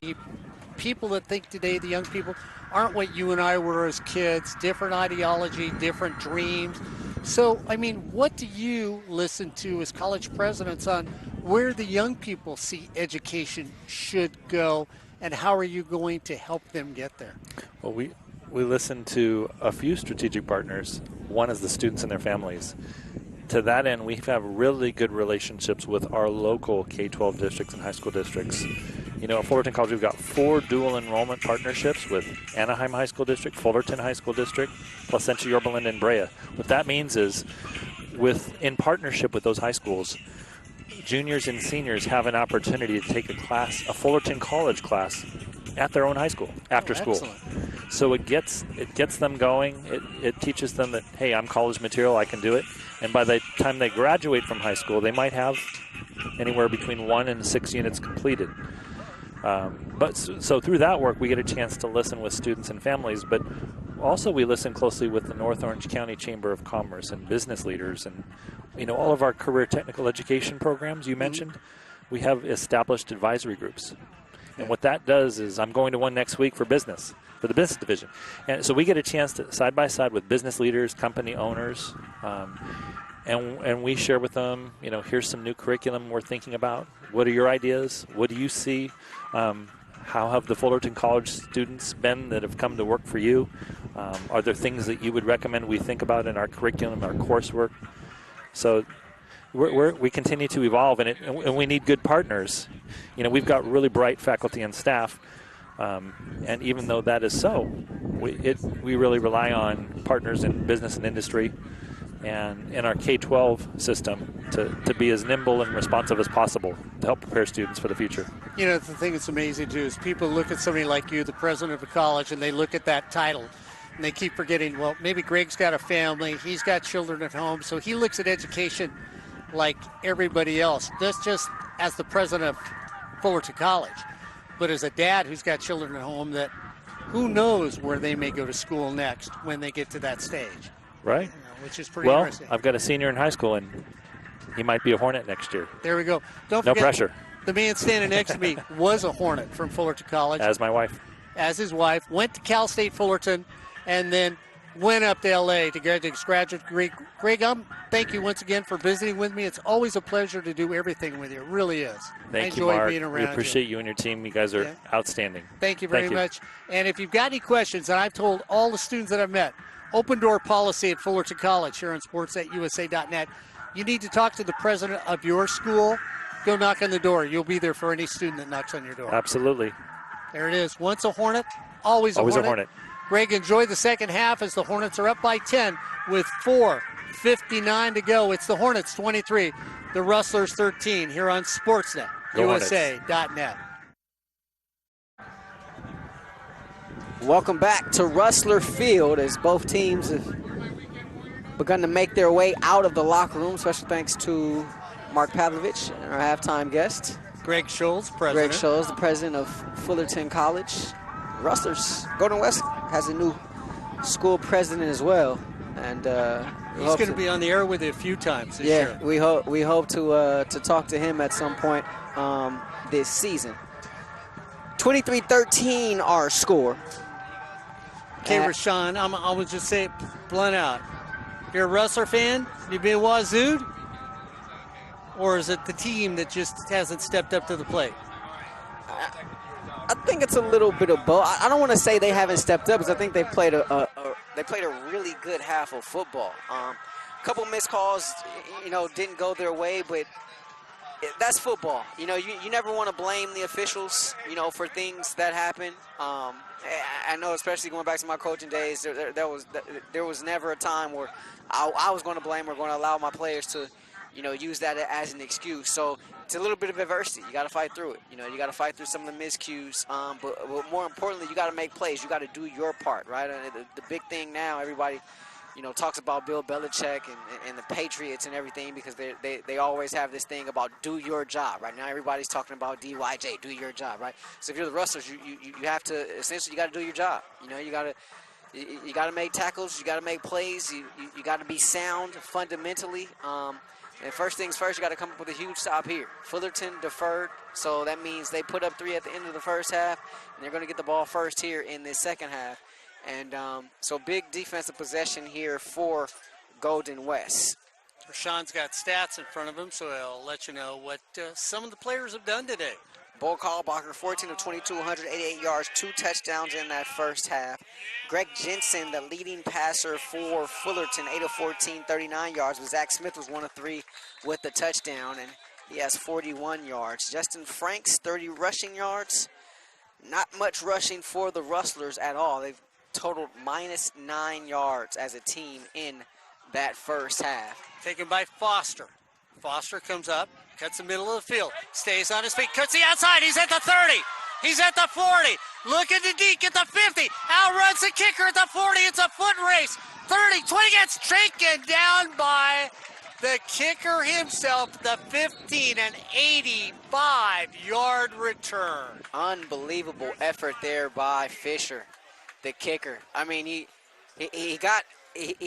lost him once, but he never gave up and was able to track him down from behind and take him down. Looks like there may be a flag on the play, however. So this one may have been coming back regardless, but Fisher looks to be coming up a little bit lame after making that tackle, but tremendous effort. You never really see efforts like that from your kickers. I usually say thank you, no thank you. So we're going to get a penalty against the Hornet. So take that paycheck back, hand it back to the owner of the company and say, insufficient funds. We're going to have to start all over, and we're going to start right at the 10-yard line. So when you take it back, you throw the penalty. That's a 75-yard penalty against the Hornets here on Sportsnet, USA.net. Gersh Jensen coming out of quarterback. Rahshaun's going to throw a few more stats at you when he gets an opportunity. Ben Ratzliff was credited with 2 touchdown receptions in that first half. 3 catches, 46 yards. Sashi Penn, 4 catches, 71 yards. Jensen in there with Infante Eckford. Hands it off to Eckford. Up the middle. Gets across the line of scrimmage. You're going to give him a gain of 3. On the Fullerton side, Xavier Green, 1 catch, 15 yards. Robert Downs, the big man on campus, 3 catches, 59 yards, and a touchdown. 2nd down and 7 for the Hornets, just short of the 15-yard line. Jensen looks, goes out there, goes to throw it. Eckford coming out, gets smothered in the backfield. Boy, put a little gravy on top of them fries. And that's Wolf. That's Corey Neyland's favorite name for a linebacker, Wolf Retzloff. 3rd down for Fullerton coming up. Rahshaun, really, the defense needs to do something big to get these Rustlers back in the game. Big 3rd down play for the Hornets. They're backed up by their own end zone. Jensen looks over. Fonte Eckford in an eye behind him. Jensen throws it out here in the flat. Missed tackle for once, and that's what you've got to do. You've got to make those tackles. Turning up the field is Johnson. Kiss Johnson goodbye. Rahshaun, a little delay, and it's a touchdown. Jawan Johnson made that catch. But all that made possible, though, by the blocking downfield from his wide receiver mate, Sean Carter. He had the nice block. Johnson was able to get right around him, and once he got to the sideline, it was curtains. So you look on that, and 90-yard pass play, and now the Hornets are starting to spread the butter on top of that peanut butter. I don't care if Corey Neyland's here. Throw a little jam on top of that. They're now up in the score. Now we're talking. There we go. See, Rahshaun knows how to make a peanut butter and jelly sandwich. A little apple jelly, maybe? See, there we go. Yeah, Corey only puts that purple stuff on there. Oh, no, thank you. No, thank you. Point after attempt is good, 30-13.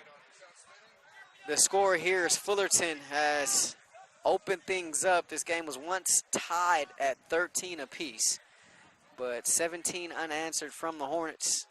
And the Rustlers find themselves in quite a hole now with 13:36 left in this 3rd quarter. You go back to Sean Carter, though, making that block downfield.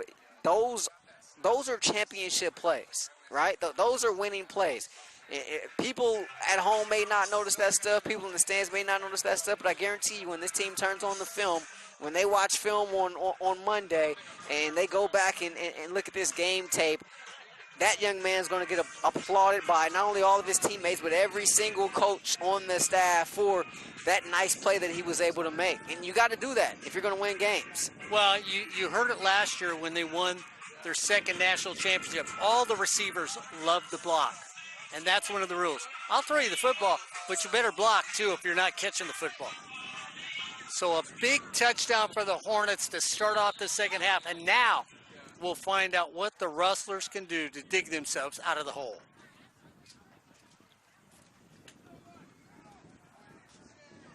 So this is Valdez back deep to receive this one. No Baldwin. Here's Tavon showing a burst. Tavon on the outside. Runs right into the kicker, but gets it up near midfield. Nice run there by Tavon Valdez. And Rahshaun, it was Corey Lewis, the kicker, that makes the stop on that. So once again, 2 kickers have come up with big tackles in this game, and now the defense for the Hornets. Let's see if the Rustlers can answer quickly to start this 2nd half. See what kind of moxie this team has. Down by 17, Bo Kalbacher in there. And it becomes tougher now because they were trying to mix in the run a little bit in the first half. But if you're Fullerton now, you know they almost have to pass, right? So you can be keying in on that. But first you got to get the snap right. And that one unsuccessful. Kalbacher just falls on top of it. And it looks like we got an injured Rustler down on the turf. And you don't want any issues on that offensive line. That's Colby Mackey. And he is slow to get up. And Rahshaun, we've seen this all day long with the snaps to Kalbacher. He's reached, he's leaped, he's done this. Not one clean snap to him for a young man that's got such a quick release that takes it out of his rhythm as a quarterback. You talked about the depth or lack thereof for these Rustlers, but the place, the department, if you will, that's the thinnest will be on that offensive line. So the Hornets waiting for him. Of course, the backfield sort of shaken up in that first half for the Hornets, not necessarily doing what they had to do. So you got a few new faces. Shola Allende is out there right now for the Hornets, also with Corey Henley out in the defensive backfield for him. Standing next to them out, it's going to be Xavier Steele, who is still out there. So Phil Austin throwing a few new faces out defensively for the Hornets. See if he can find a little magic that he had last year or the year before. No D'Angelo Ross out there, though, that's for sure. Because if there was, well, he might get 65 interceptions by himself. We did get a quote down on the field, didn't we? We did. 65 sacks is the goal for the defensive line for the Hornets. One of the coaches that Rahshaun Haylock is known for many years, giving us that little insight, saying, yep, 65 sacks for that defensive line this year. And it wasn't Brian Crooks giving us that information. It was not Brian Crooks. It was not Brian Crooks giving us that. Somebody that showed us his picture when he was a young man, I don't know. I'm not still sure that was him. Photoshopped, you think? Yeah, it might have been. Young, handsome, in shape. Svelte is Svelte. what they call it? Yeah. Now he needs a very large belt to hand that more than svelte. I think he's eating too much of that svelte. The svelteness is gone, is what you're saying? That's it. We do have some large coaches on the sideline for Fullerton. So it looks like Mackey able to run off under his own strength.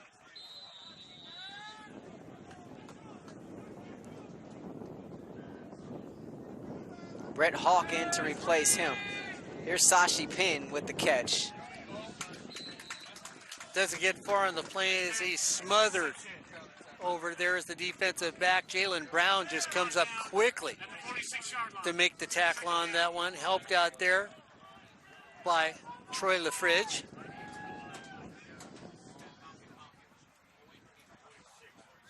So the defensive backs close quickly for the Hornets. So 3rd and 12 for the Rustlers from their own 46-yard line. Kalbacher with 4 wide. Swain in the backfield. Steps up. Nice pass over the middle. And Atencio making the catch. It looks like he's going to get some help with a couple of flags coming in there at the end of the play. And I think we're going to get it with somebody that's trying to tackle with the crown of his helmet, that they're probably going to throw a flag on unnecessary roughness against the Hornets. For the first game I watched this morning, first college football game I've seen all season. Early first half, safety makes a play, gets ejected for targeting.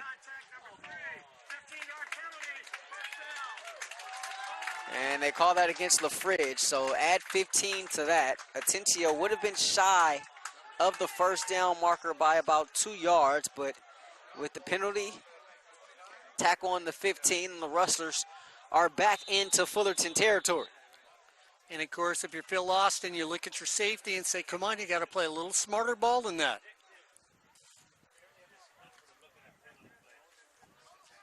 "12 minutes to go here in the third quarter. 1st and 10 Rustlers from the 29 of the Hornets.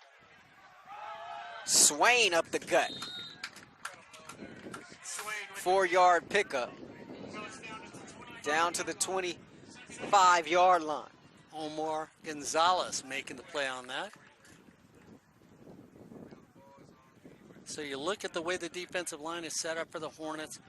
The Hornet defensive line has to do something, and if you're the Rustlers, Rahshaun, how big would it be to get into the end zone? Huge. I mean, you got to score points now. Down by 17. Good sight for the Rustlers. Kobe Mackey has returned to the game after leaving earlier on this drive with an injury. 4 wide. 2nd down and 5 from the 25, and Kalbacher hit as he throws. Ball's out. Falling on top of it is the Hornets.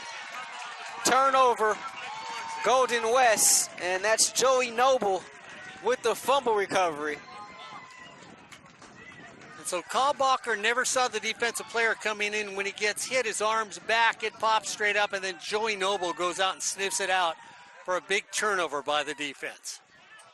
So with 11:13 to go and a 17-point lead, the Hornet offense now comes back on the field.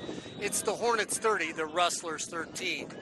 You're watching Hornet football and Rustler football on Sportsnet USA.net. Quinn Commons now comes back at quarterback for the Hornets. Be 1st down and 10 at the 39 for him as he goes under center.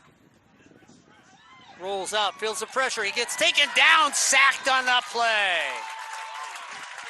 James Baldwin III missed one earlier, but he gets one there, and this is a guy who, you talk about players to watch on this defense, well, it's going to be number 37. In a much limited role last year as a defensive end, he came in and just created havoc. And I had a talk with Coach Mitchell yesterday, and I asked, what type of year can Baldwin have? Could it be just a guy that just creates havoc, or could he rack up a bunch of sacks? And he thinks he can be a playmaker of that sort. Jensen comes in. They run the counter play with Infante Eckford, and this time, Rahshaun, the counter play is stopped like a liquor store closed in Utah. Plugging the gap there, big number 95.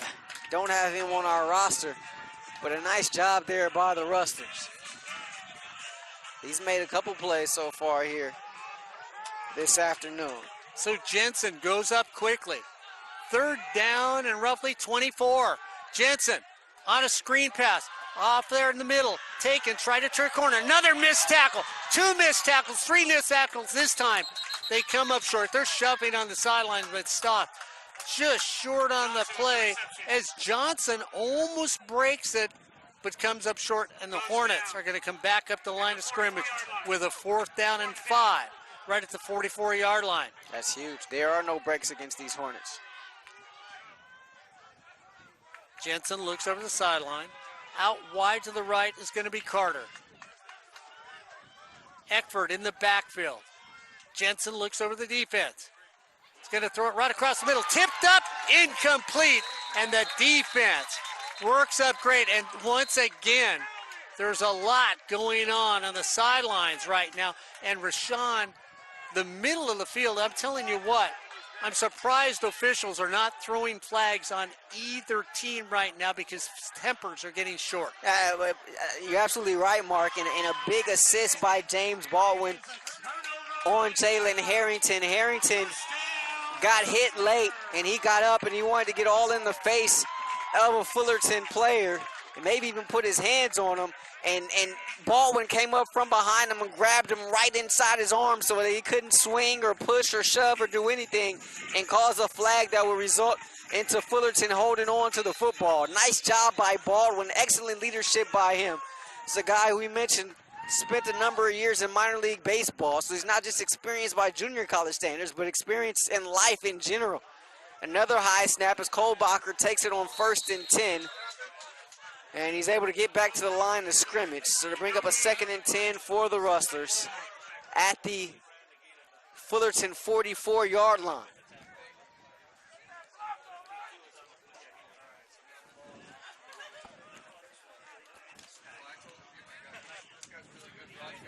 And the high snaps, Rahshaun, really, I mean, it's just breaking up the entire timing of any It's play. tough. It's tough. And obviously it's something that's going to have to be addressed throughout the week.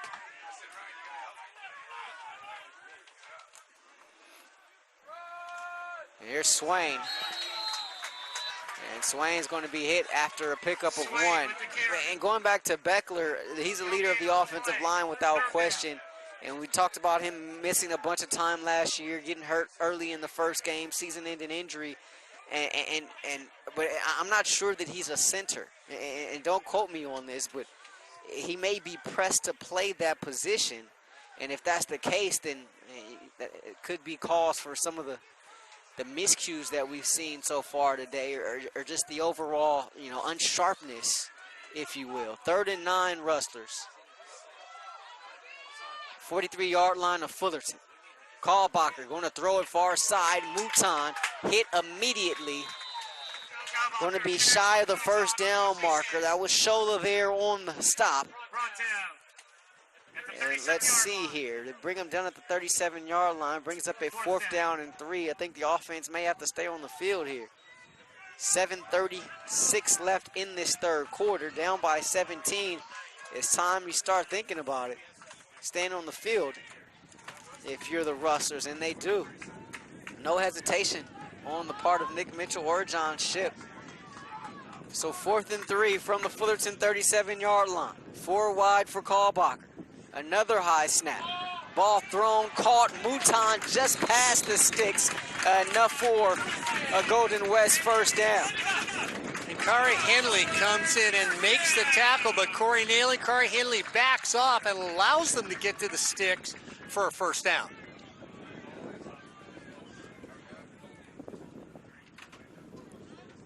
Good play. Offensively, that is. Offensively, Kalbacher's doing a nice job. He has an arm and smarts to him, Rahshaun, that they sorely missed last year, but I think this year, I think he can win a few games for him. He's definitely shown a proficiency in the passing game.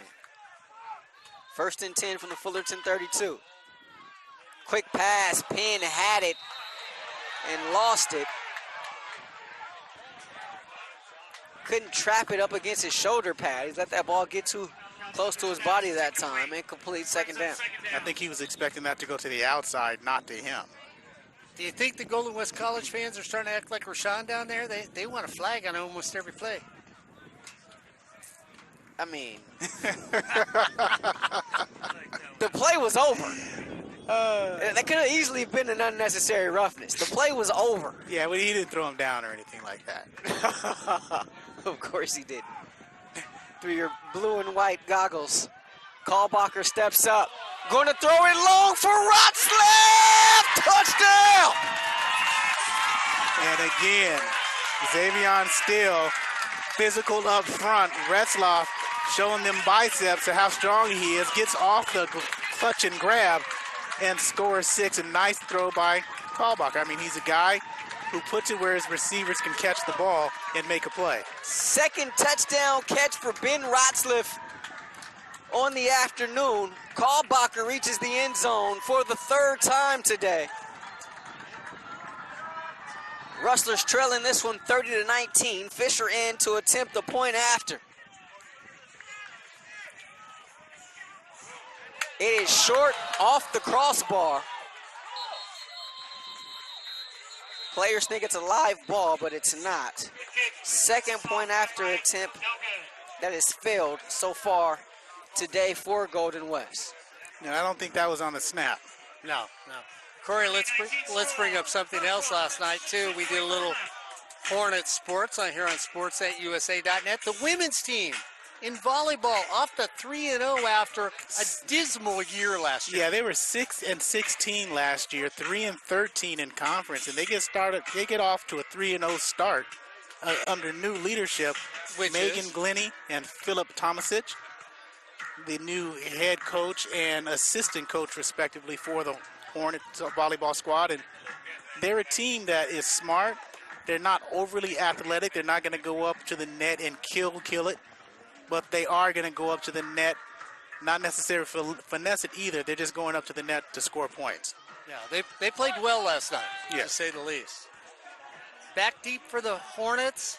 Anthony Foster, who looked good last time he touched the football, and Jawan Johnson. Foster almost took it back for a touchdown last time they kicked it to him. Little pooch kick in the middle of the field. That's going to go out of bounds at the 23, so the Hornets are going to start off with excellent field position with 6:24 to go here in the third quarter. It's the Hornets 30, the Rustlers 19 here on Sportsnet. The MVP of this game so far, as that one is incomplete. Unable to hold on to it was Earl. And there was another quarterback hurry by Joey Noble. He got chip blocked, means a double team, and he still got through to put a hurry on him. And Sholayenda used the proper technique when the receiver catches the ball, that you rake the arms down of a receiver to make sure they can't hold on to the football. So nice technique by the defensive back. Robert Downs III back at the 40-yard line. He's looked good as a return artist.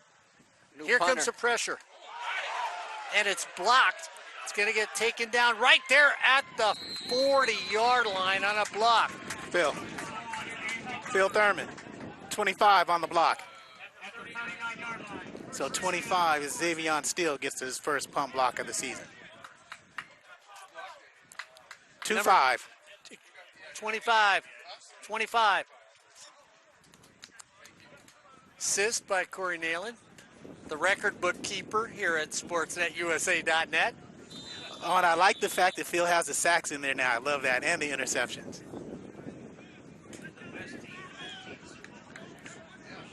So the Hornets, with special teams playing well today, get great field position. In a quarterback, Jensen again.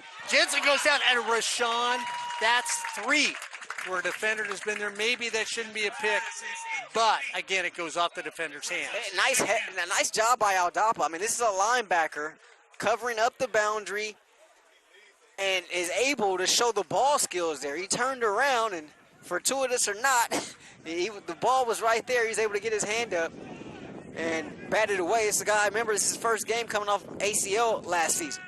Eckford has it come out of his hands, and it's a turnover. And Afonte Eckford never had a hold of the ball. Jensen turns around, Corey, to hand it to him. He's got short arms to his quarterback, never gets it into the stomach as he short arms it, doesn't hold on, loses it, and for Golden West, they're looking right there for the football. Now's the time if they're going to do something, Rahshaun. There's the break you're looking for. Wolf Retzloff on the fumble recovery there for the Rustlers, as that ball just went right off of the breastplate of Eckford there that time. Bounced right off. You see that happen more with receivers than with running backs, but there have been some issues on handoffs so far here this afternoon for the Hornets. So the Rustlers will take over first down and 10 from their own 37-yard line. 3:44 to play here in this third quarter. Kalbacher looking for Ratzliff, and he overshot him. Miscommunication on that. Golden West wants a late hit on Joey Noble and Marcus Thompson, the ends, and I think they might have gotten, or should have gotten, that call. The interior is Shane Hill and Omar Gonzalez. Gonzalez out, Hill out, Fro in, and Rawls in. Yeah, he threw the football, stood there, the defender took a step and then hit him. So it's one of those ones where you could easily throw a flag against the Hornets. I think it goes without saying, but Joey Noble is a problem.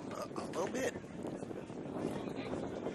There was some talk about whether he would be able to take over with the likes of Jermichael and Montre now gone.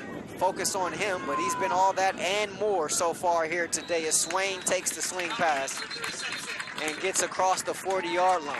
You take a look at Joey Noble. Last year, 10.5 sacks, second on the team, 14.5 tackles for loss, second on the team only to Montre Bonner. And you expect him to just blow up this season. Rahshaun, he's been great today. Problem is, the only peanut butter and jelly sandwich you get is one with grape jelly on it. Then there's a problem. That's a problem. Not if it's consistently and always good. No problem at all. Let me guess. Are you a crunchy peanut butter guy too? No, smooth. Okay, I was about to say, man. Oh, excuse me. Ryan Osborne's gone to Boysenberry. There's a Knott's Berry Farm for you. Oh, all right. I haven't tried that, so I'm not going to knock it. 3rd and 5 from the 40-yard line. Ratzliff, first down. Just shy of midfield as Kalbacher gets rid of that one and finds his favorite target, Ben Ratzliff. And how good is he? Because he locked on Ratzliff from the snap. Yep. And he was going to nobody but number 15 out there in the black and yellow. Ratzliff having himself a day. Just 2 touchdown catches all of last season. He's got 2 already here today against the reigning back-to-back national champions. Jalen Brown, though, Corey, just is giving him so much room on the corner and getting no help over the top. Misdirection, Kalbacher going to keep it. The fleet of foot Kalbacher just tripped up, but inside of Hornet territory, and he picks up 4 there to the 46-yard line. 11-point football game, guys. We got a whole quarter to go. This is closer than I think anybody thought it would be. I thought that touchdown in the opposite corner went to Sashi Penn. It was credited to Ratzliff, however. Okay, then yeah, you're right. Then Shashi Penn got that one in. I could be wrong. If not, then Ratzliff would have 3 touchdowns on the day, but I'm pretty sure, I know he got credited for it, but I'm pretty sure that was Sashi Penn that made the catch. 2nd and 6 for the Rustlers. The 46-yard line, and we're going to have a timeout taken by Golden West. Timeout comes with 1:37 left here in the 3rd. Fullerton 30, Golden West 19. Rahshaun Haylock alongside the voices of the back-to-back reigning national champions. And if you weren't sure, you can just kiss the rings of one Mark Pavlovich. He'll show them to you, unprovoked too. And guys, you don't even have to ask. You know how well coached both these teams are. Last year, injuries upon injuries, some penalties called. Golden West, always stingy on defense. They only allowed 343 yards per game. 343 yards per game. They allowed 129 yards, only 213 in the air, but 29 points per game. Yeah, they held them, but again, those penalties and unfortunate calls. And guys, we talked to Coach Mitch, and I talked to him about this a little bit yesterday as well. Like, talking to him before the game about the defense last year, you would have thought this team was last in every statistical category defensively. No, they were in the top half. But they were. But the way he talked, the way he spoke about just the frustrations he had with the defense a year ago, you would have thought that they were a lot worse than they were. But he set the bar here. Kalbacher rolling, has a man wide open, Penn, and he threw it just short. And that's what the pressure does. No, I'm going to give Sashi Penn a lot of the blame on that because he's running. The ball is going to come up short. You know it as a receiver. You need to stop. You need to redirect instead of quit running your route. I don't think he could stop and redirect his route. I do. Mark, it's kind of hard to run back. It's hard to run backwards. Yeah, Asher Froh was up there. He was running to his left, he saw Penn trying to throw back across his right, and he just couldn't get enough air under it. I think that's when Kalbacher will tell you he missed. He flat out missed. If he sets his feet, though, he's lit up. That's 6 quick. Instead, it's 3rd down and 6 from the 37. Kalbacher steps up, going to run it. Looking for the first down. Oh, he hit the R2 button. Bo Kalbacher with the shakes here on Rustler Field. First down for the Rustler quarterback. Move those sticks. And he had Gardner looking at the left. Look at my left hand, look at my left hand, look at my left hand, while the right's moving for the first down. And Corey, you have a shot at a quarterback on the open field that I'm not going to say is fast or shifty. You need to make that tackle. Just set him up. Like an old school basketball player. Just back him down, back him down, back him down. 1st and 10 Rustlers, under a minute to play here. 3rd quarter. Ball at the 37 of the Hornets. Kalbacher going up top again for Penn, and here comes the flag.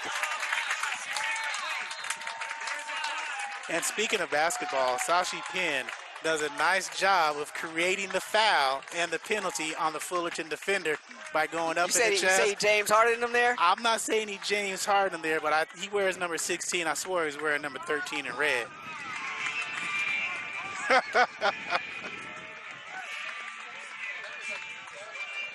But again. So Penn draws the foul. First down and 10 for the Rustlers. In technical terms, he initiated the contact.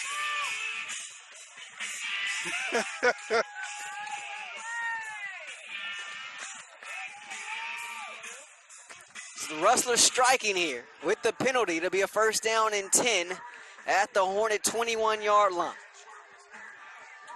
Mouton split alone to the top of your screen.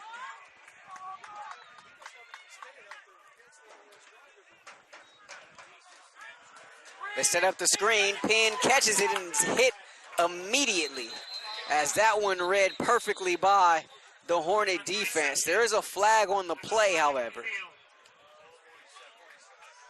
Looks like it's going to be a hold against the Rustlers. And that time Gardner was there on the pass play, Corey. He's had a nice second half. And that's one of the things with the Fullerton linebackers. I know you have 3 starters coming into the game, but I still don't think the coaching staff is all set and all in on their starting linebackers, so they're getting plenty of action from all 6. Well, and I think what you're seeing from Phil Austin is because he really believes this is a make or break first game. You've got to win the first game to even think about the rest of the season. Yeah, Famalo leads the way in tackles with 7 today. First and 20 from the Hornet 31-yard line. Kalbacher, high snap, going to keep it himself. And again, you guys talk about it. It's every snap that he comes up with his left hand and has to come all the way back with his right hand, and he had no rhythm, and he pulls off his chin strap coming up slowly, and there's a end of the third quarter. So that play takes us to the end of the third. After 3, Fullerton 30, Golden West 19, as you're watching SCFA football right here on SportsNetUSA.net. Rahshaun Haylock alongside the voices of the reigning back-to-back national champion Fullerton Hornets, Mark Pavlovich and Corey Neyland. Want to say hello to my longtime broadcast partner, Andrew King, who's at home watching and listening right now. And Andrew, baby, where are you? I thought I'd see you today. Well, he's on the mend right now, but he wanted to let the Rustler football family know that he should be back tentatively no later than mid-October. So, partner, heal up, get well soon. I know it's been a grueling off-season for you, but excited to have you back here calling some Rustler football with me when you're ready. Be nice to hear you back on the air, Andrew, when you get a chance. Of course, we'd like to ask you too, Andrea. I'm sure when you make a peanut butter and jelly sandwich, you do something different too. So you can send Rahshaun a note and tell him what you like on there. And you know, if you're somebody like Corey or Rahshaun and you got all this peanut butter in your car, well, your car gets messed up. It gets sticky. What do you need to do? You need a new car if you got too much peanut butter and jelly. So where do you go? You go get that new car at Miller Toyota of Anaheim. Euclid in the 91. Miller Toyota of Anaheim, a proud sponsor of community college sports, high school sports, and most of all education. That's Miller Toyota of Anaheim. 2nd and 19 from the Fullerton 29-yard line. Kalbacher has a man, Atencio! Touchdown, Rustlers! And what they did, they fed off that seam route that has been working in the first half, and they ran a wheel route with Atencio, who was in motion, and it's just wide open. The corner went with the seam, the safety went to the seam, and Atencio went to the goal line. Rustlers within 5. David Atencio, the local product out of Edison High School, who ran roughshod over the Sunset League, had a fantastic career as a prep, has his first career touchdown here with the Rustlers. And with Golden West within 5, Nick Mitchell says hold everything, calls his special teams unit off the field, and you gotta think they gotta be going for 2 here, down by 5, looking to get to within 3 with a successful try here. So let's go back to that play, Corey, because we've already seen an earlier play where they had a receiver wide open in the middle of the field. Kalbacher couldn't get the ball to him. You switch into the field and you get another play where there's a receiver wide open and nobody's around. Well, it's a variation of the theme on that play that they missed. They still ran that same route, but they added that out, that wheel route to coming around the edge, like you like to call it, a drag route. It was wide open. They just added to it. Which should be, if it's somebody there, should be the linebacker that should follow that person underneath. Most likely, we don't know. We'll find out when we talk to the coaches. But with 14:53, Rahshaun, if you're Nick Mitchell, I mean, you got a whole quarter to go, and the way Kalbacher is playing, if you can keep him upright, he can beat these defensive backs. Absolutely. We're going to give him a chance right here to go for 2. They send Atencio in motion. Low snap. Kalbacher gets rid of it to Atencio. He catches it. Successful point after attempt. Rustlers within 3, but hold everything. There's a flag on the play. Should be offsides against the Hornets. They say the try is good. Offsides, Fullerton declined. 30-27. Rustlers within 3. 14:53 to play here in this 4th quarter from Huntington Beach. There's a saying at sportsnetusa.net. If you're going to get hit, and you know you're going to get hit, well, you might as well make the play, and that's what Kalbacher did. He made the play, threw it out there for Atencio where only he could make the catch, and then was delivered a hit. And we were talking about this earlier. How impressed are you, both of you, with the fact that this is Kalbacher's first game since leaving the field right here with that season-ending shoulder surgery a year ago? For his first live contact action, you know you can't get hit in practice, to be able to stand in there and take those hits. I'll tell you what, I make him player of the week, win, lose, or draw because of what he's doing today. Against the suspect defensive secondary, Rahshaun, he's been getting pummeled all day long, even on his completions. A couple times hit late. The young man has really showed you how to play quarterback today on any level, not just community college. So the Hornets up by 3. A little poop kick taken out of bounds right there at the 32. So the Hornets are in a dogfight. Now I'm going to go back again, Rahshaun, and say, like I said to Nick Mitchell, Coach, 8 years in a row, you have won the opener against, you've said some bad talent, but some good talent you've played against too, Rahshaun. You played against College of the Canyons when they were ranked 3 in the state the one year. You ended up beating them. So, I mean, Nick Mitchell has been in this situation where he gets his team ready. It's interesting you mentioned that. Coming into here today, I didn't even realize that until you mentioned it, and I'm not sure Coach knew about it as well. You kind of caught him by surprise as well. Jensen goes back, going down, throws in the flat. Nice there. Catch for a first down for the Hornets. So they end up going to Dennis Houston as Houston comes in as a wide receiver. First time thrown in his direction. Houston goes out wide to the right. Robert Downs III comes out to left. In the slot next to him on the left-hand side is Sean North. They go over to North. North catches it after a gain of 1 on the play.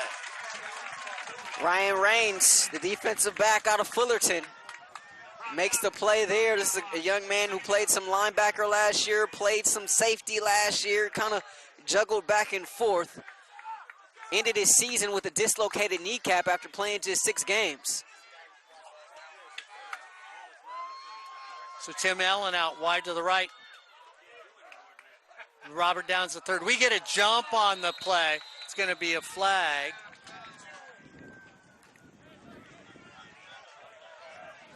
It's Myron Iava, the sophomore defensive lineman out of Westminster. And those are just the types of plays that you can't have, right? You're at home, you're in front of the home crowd, you got a little bit of momentum on your side, you're jacked, you're amped, everybody wants to be the guy to make that play. You still got to be disciplined though, however. 2nd down and 2, right at the 50. Jensen goes back, gets good maximum compression. Here comes the blitz, right across the middle, should have been caught. Corey Neyland, Sean Carter's got it, and now we get a flag against the Hornets. And that's Torrance Evans. Again, that's his 2nd today, and it should be an unsportsmanlike conduct penalty after the play.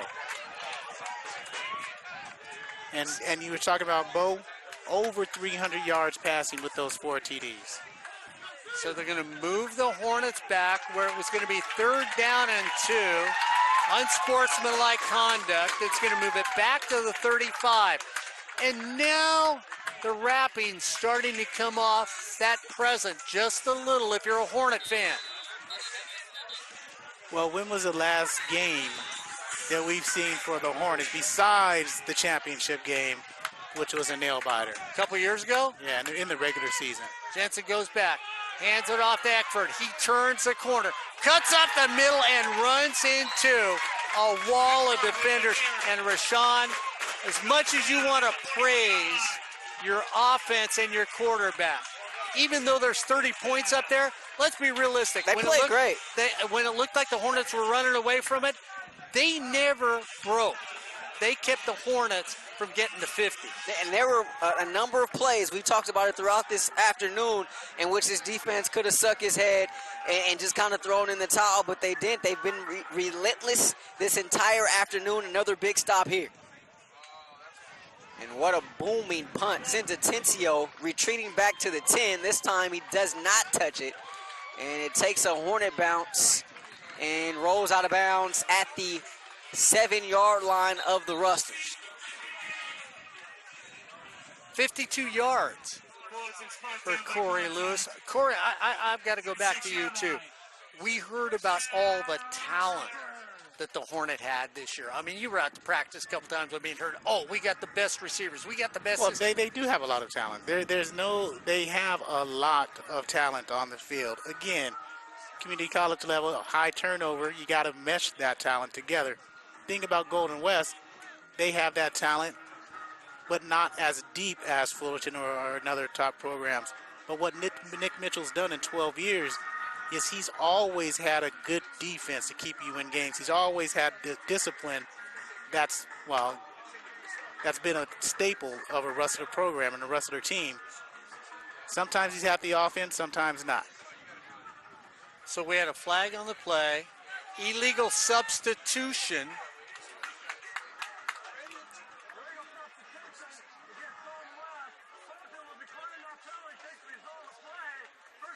So it's turned down, as you can hear from the officials, turned down. So the Hornets are going to take it with their punt. They're going to move the Rustlers all the way back down to the 5-yard line. So the defense needs to come up. There's 12:50 to go in this game.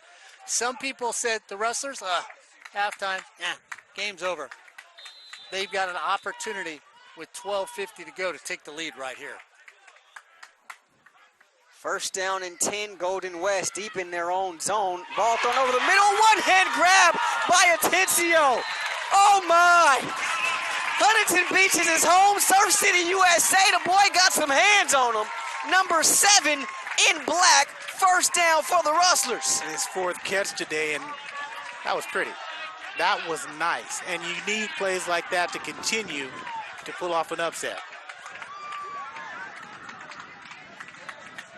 I mean, that was just a special play. He went over the middle on a low throw, a bad throw, but he grabbed that one with the left paw and made a spectacular catch. 1st and 10, Rustlers from their own 24-yard line. 4 wide once again for Kalbacher out of the pistol. Now he moves Valdez to the right of him. Another poor snap as Kalbacher gets hit. I don't know.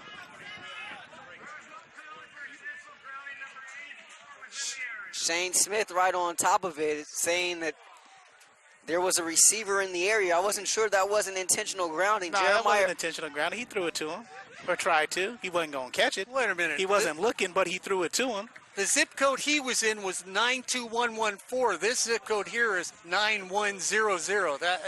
That's not the same. No, it's not the same, but it's close. Wow. So it'll be a 2nd and 10 for the Rustlers. Perhaps a break there for the Rustlers. Ball on their own 24-yard line. In the flat, pass caught. Valdez down at the 31-yard line. Pickup of 7 there Brings up a 3rd and 3. I think you need to give a little more love to this offensive line for Golden West, Corey, because really, when you think about it, the blitzes have not gotten there before the pass. They haven't gotten there before the pass, but they've been rushing the pass. They've been rushing what they wanted to. That's not the play they wanted to do. But that blitz comes through, and you have to dump it off quickly. So you're giving the blitz a little more love than I am then. Yeah, I give the blitz credit, but I think the offense and Kalbacher much more credit for getting the ball away. 3rd and 3 from the 31. 11:15 left in this 4th quarter. Kalbacher looking deep for Atencio. Has it go right through his hands. Incomplete. And Nice coverage there on the play by Fullerton. Kari Henley on the coverage, and that's one of those plays where Atencio didn't want to give himself away too early by putting up his hands and alerting the defender. He held it. It was a perfect throw. He's got to make that catch in the breadbasket. So here comes Robert Downs III. The Hornets up by 3 with 11:09 to go here in the 4th quarter. Nick Mitchell trying to win 8 years in a row, his opener. His team has got him there. We're in the 4th quarter. It's a fight, to say the least, to the end. Robert Downs backs up, looks for the ball, catches it right at the 30. Has the middle of the field, cuts back, Downs stays on his feet, gets across the 50, down to the 40. So they're going to mark him down at the 38, taking it straight up the field on a 31-yard return, the same way Justin Manyweather did it for the championship game. I don't know if Robert Downs III is as fast as Justin. I'd like to see him in the open field. I mean, really in the open field, but he's just as fast as Manyweather, and that creates something nice because Manyweather broke the punt return records last year for a single season and a career in yardage-wise. Gresh Jensen brings them out. Ponte Eckford in the backfield with him. First down and 10 at the 40. Jensen goes back, feels the pressure, rolls away from it, puts it right on the money once again, taken in there by Tim Allen. Tool time. It's complete. And he got a hold on Fullerton, so it's bringing it back, negating it.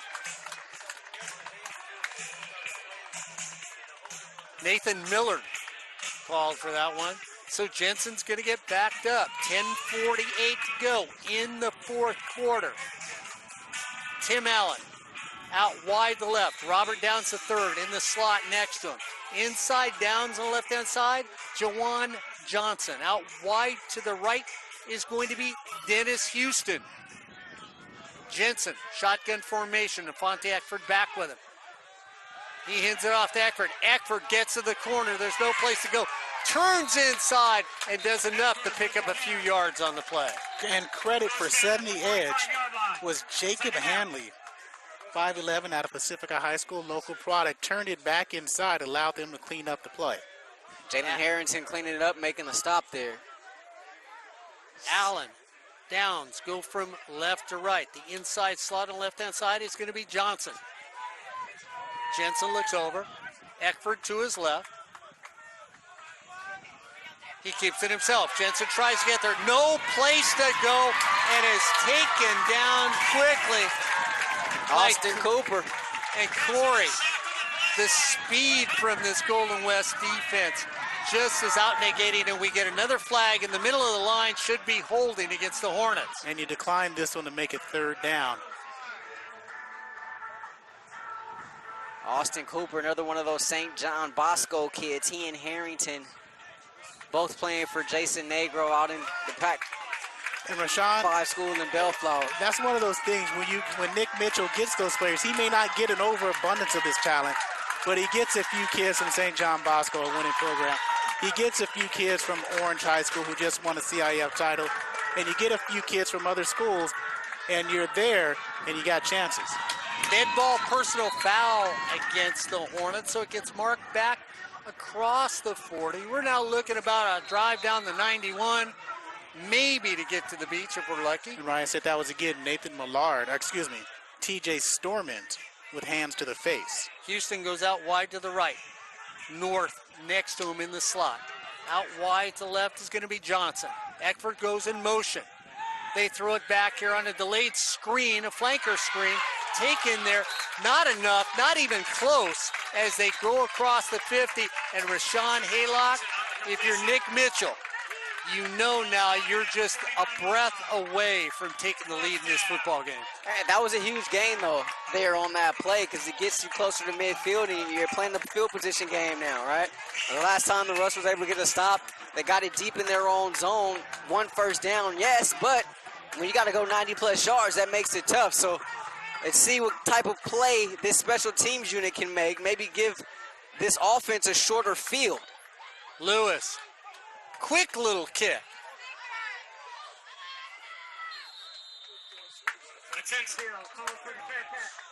So a fair catch by Atencio made at the 14-yard line. So that's where Kalbacher and company will start this drive. It's been a beautiful day for Bo. Gets the opportunity to redo his debut all over again, and boy, has he been fun to watch. 300-yard passing game for him, 4 touchdowns through the air for Kalbacher. 8 minutes and 59 seconds left in this one, and the Rustlers trailing at 30-27. And Corey Neyland, Coach Campbell said he was going to play all 3 quarterbacks equally, but we've seen in this game he's gone to the kid from Montana. D1 experience to try and win this game for him. Kalbacher with 4 wide receivers, 1st and 10. Rustlers from their own 14. They put it on the ground for the first play of the drive, and they're swaying into the secondary. Swaying across the 30 and down at the 33-yard line. 20 yards on a play up the gut, just a dive play, and they shot the A. He went to the B, and he picks up 20. I don't think anybody in this building thought that was coming. I'm going to tell you, No. there's not enough love to this offensive line for Golden West. Kalbacher's gotten hit, Corey. They've slowed him down. I'm not saying they're great. They've done enough to supposedly these down 4 linemen to allow themselves to be there. Got a little debate going up here with Mr. Neyland. 1st and 10 from the 34. They give it to Swain again, right back up the gut again. This time not nearly as much as he picks up just 2 as we approach 8 to play. I got to ask you, why aren't you giving him as much love as me? I give him credit, but not as much love because, again, they're doing just enough. They're just getting in the way. There's still a lot of pressure put on Kalbacher. The holes haven't been there. That was just a nice job by the back, getting through the lane and cutting back. Under 8 to play. Rustlers down by 3 against the reigning back-to-back national champion Fullerton College Hornets. Kalbacher. Incomplete. He was looking for Ratslip over there. I think the offensive line here needs to do a good job because you can't simply go to your first route because Fullerton's going to come. They're going to blitz. So you got to get that second option and give them time to make that throw. Washola there on the coverage for the Hornets. Called his name quite a bit tonight. Big 3rd down here for Golden West. 7:39 left. 3rd and 8 from their own 34-yard line. Over the middle and through the hands of the freshman Atencio. Incomplete. And so the Rustlers will be forced to punt this one again. And that's what they did that time. They gave him time to throw. It was just a little bit behind Atencio, and they can't pick up. Well, it was going to be short of the first down anyway. Yeah, Henley closed out on that play and made sure he was going to get it. Kalbacher dejected because he knows he misses a throw there to the freshman out of Edison. 7:35 to go. Robert Downs the 3rd, stands at the 30. He's been there. He's been exciting. He's looked good. We'll see if the day ends with him taking one all the way home. No real rush. Downs takes it on the dead run. Gets knocked off his feet. Spun up. Gets held up. Gets nowhere on the play. It's going to be 1st down and 10 right at the 35 with 7:24 to go. It's the Hornets 30. It's the Rustlers 27. And that's one of the best plays the Rustlers have made on punt coverage all afternoon. They certainly needed it. Didn't quite flip the field position. That's been one of the more underrated things so far here in this 4th quarter. Field position has been owned by the Hornets. But let's see if this defense of Golden West has another stop in them. Where's the tight end? Haven't seen a ball to him all day long here on SportsNetUSA.net. And it straight up the middle. Nice little straight dive off a tackle for a gain of 4 on the play. And Corey Neyland, we heard about our good tight ends in practice, and yet I haven't seen one even see the football today. Well, he's in the game right now. Spencer Owens is in the game for a reason, Mark. And Ryan, when was the last time Fullerton was down and behind in a regular season game? 2nd down and 5. Jensen goes back, looking. Steps up, down the field. And we had a collision in midfield, and then Dennis Houston breaks free, but at that stage of the game, Rahshaun, there's no way to get the ball to him. And Fuga slipped on the play, so if Houston would have been able to get to that, that would have been a touchdown. So somewhat of a break there. Pardon me, that was Kramer on the covers there, not Fuga. So out wide to the left is going to be Tim Allen. Robert Downs the third, inside Allen on the left. And James Baldwin is in the right end position on defense. Right now I'm looking for him to make a play, Corey. Johnson in the slot. Throws over here, throws to Johnson, incomplete. So Jensen misses once again. Jensen has played the majority of this game at quarterback for the Hornets here on SportsNetUSA.net. All these points on this scoreboard, all of a sudden this fourth quarter has become a defensive struggle. Incredible. Neither team really wanted to budge or give an inch. Field position has been key as Fullerton has owned it here in this fourth quarter. Corey Lewis comes in. Needs the big leg for this one. We get timeout. Tim Burns wants a by timeout. Tim Burns, and Tim Burns is not happy. He's hot right now. He is hot right now. And Corey, I think one of the reasons he was upset too was the way the formation was set up on that.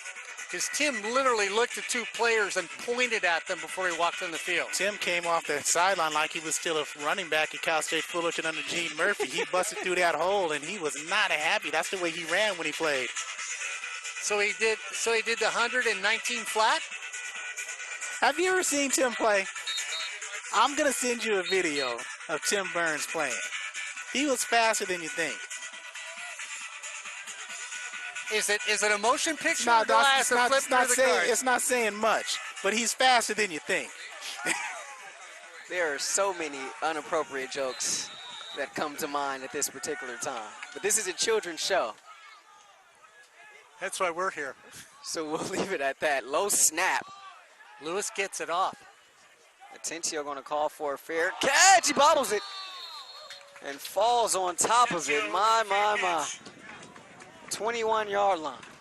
So Rustlers unable to quite flip the field position, but You know, guys, I'm going to say it again. I'm going to say it for the first time. I'm now announcing the first weekend of college football a holiday weekend. I know it's Labor Day, but no, it's the first weekend of college football weekend. That's the official holiday and why we're taking Monday off so we can recover. Well, sold. And if the Hornets lose, do you want to go to the coaches' meeting with me on Sunday? Well, you know, there's a schnitzel sandwich after today's game. If they lose, it's a double schnitzel. Kalbacher on the read, keeps it himself, and gets up to the 25-yard line. A pickup of 2 there. They actually spotted the ball at the 23 after that Atencio fair catch bobble recovery. 6:20 and counting left in this fourth and final quarter at Rustler Field on the campus of Golden West College in beautiful Huntington Beach. It's been a pretty breezy day, which I'm sure you could hear by listening to our audio today. Thought that was just me. 2nd and 8. Rustlers from the 25. 3 on the play clock. Kalbacher gets rid of it, finds Penn, who bobbled it, but was able to corral it at the 29-yard line. So he picks up just 4, and that brings up a 3rd and 4. Penn looking to run before he secured the ball that time. Well, actually, it looked like he was going to hook and ladder it. Yeah, I'm with Corey. That's what I thought, too. We're a little older than you, Rahshaun, so we know what that play is. Hey, I know Hook and Chris ladder. Peterson, Boise State. Yeah. Hook and ladder There you go. made that program famous. Well, that's okay. Ryan Osborne was looking for the fire truck when you said that. But I mean, you could be right. I thought he just missed it, but I'm sure you're right. 4 left on the play clock. Kalbacher, option, keeps it himself, Got it. and First down.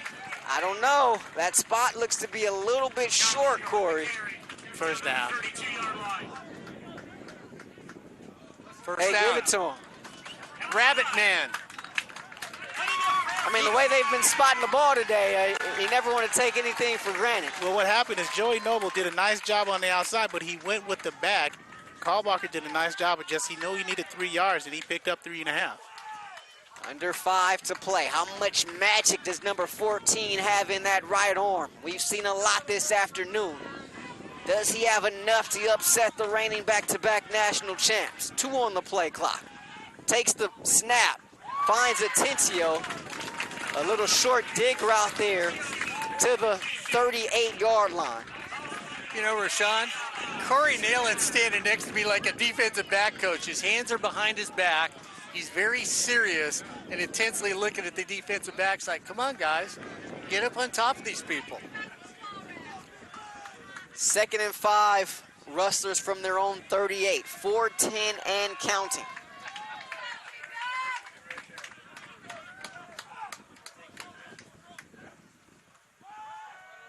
Swain, ball's out. Did he lose the ball? He lost the ball. Because the push from the Hornet defensive line was so aggressive. They were 3 yards in the backfield by the time the handoff took effect. And that made Swain second-guess himself, look for the hole and run before securing the ball, and he fumbles it away. Shane Hill recovers a fumble, and Fullerton has it in Rustler territory. Again, the push from the defense in front for Fullerton. Maybe they're not making dynamic plays, but they're setting the tone on defense and dictating what the offense wants to do. Gresh Jensen back in at quarterback, Eckford at running back. 3:55. Golden West has 1 timeout left. Trailing by 3. They hand it off to Eckford. Eckford goes wide, goes off tackle, gets a gain of 5 on the play. Eckford with the carry. Down to the 35. It's going to be a 2nd down and 5. Second down. Jensen brings him back up. 2nd down and 5. Jensen tries to get Golden West to jump on it. Looks over, gets the call from there. Don't see them putting the ball in the air with 3:29 to go here in the 4th quarter and a 3-point lead. At least once. Corey Neyland says, put it up now. Jensen looks back. This is the one time. Jensen takes it down himself, stays up there, gets back to the original line of scrimmage. We're at the 3-minute mark. It's 3rd down and 5 for the Hornets. Tell you what, Jalen Harrington has been as good as advertised so far here today. The freshman making his debut here for the Rustlers. For the Hornets, you use 24 seconds. All of the clock. And if you're the Rustlers, you don't call that timeout until you get this 3rd down stop and make them punt it away. Or try field goal. Jensen back. Eckford to his left. 3rd down and 5. Could be the game. They hand it off to Eckford. Turns the corner. He's got the 1st down. So he goes out wide, off tackling, and finds an alley. Turns it upfield. 1st down. And that stretch play has been working nice for the Hornets. Again, they seal it on the right side, and that was a good job by Torrance Evans for sealing that on the outside. Creates the lane for Eckford to go through and make the play. So you look at the running game, maybe not spectacular, but utilized well by the Hornets offense. That's okay.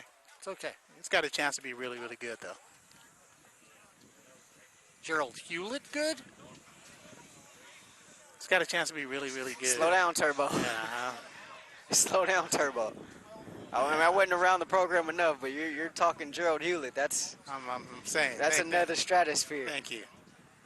Gerald Hewlett was, man, you look at Gerald Hewlett, you don't think one of the best running backs Fullerton has ever produced, but yeah, he is. Single season touchdown record held with Ladarius Skelton and Kenny Turner. 24 touchdowns in his career, 865 yards last year. Threw a 2-point conversion in a championship game 2 years ago. Scored the winning touchdown last year in the championship With game. 14 seconds to go. Yeah, I mean, he's a special guy. And we're happy up on his feet being helped off is Rahshaun Jalen Harrington. So he's able to walk off under his own strength for the most part. But, and Coach Mitchell talks about depth and injuries and hoping to prevent those.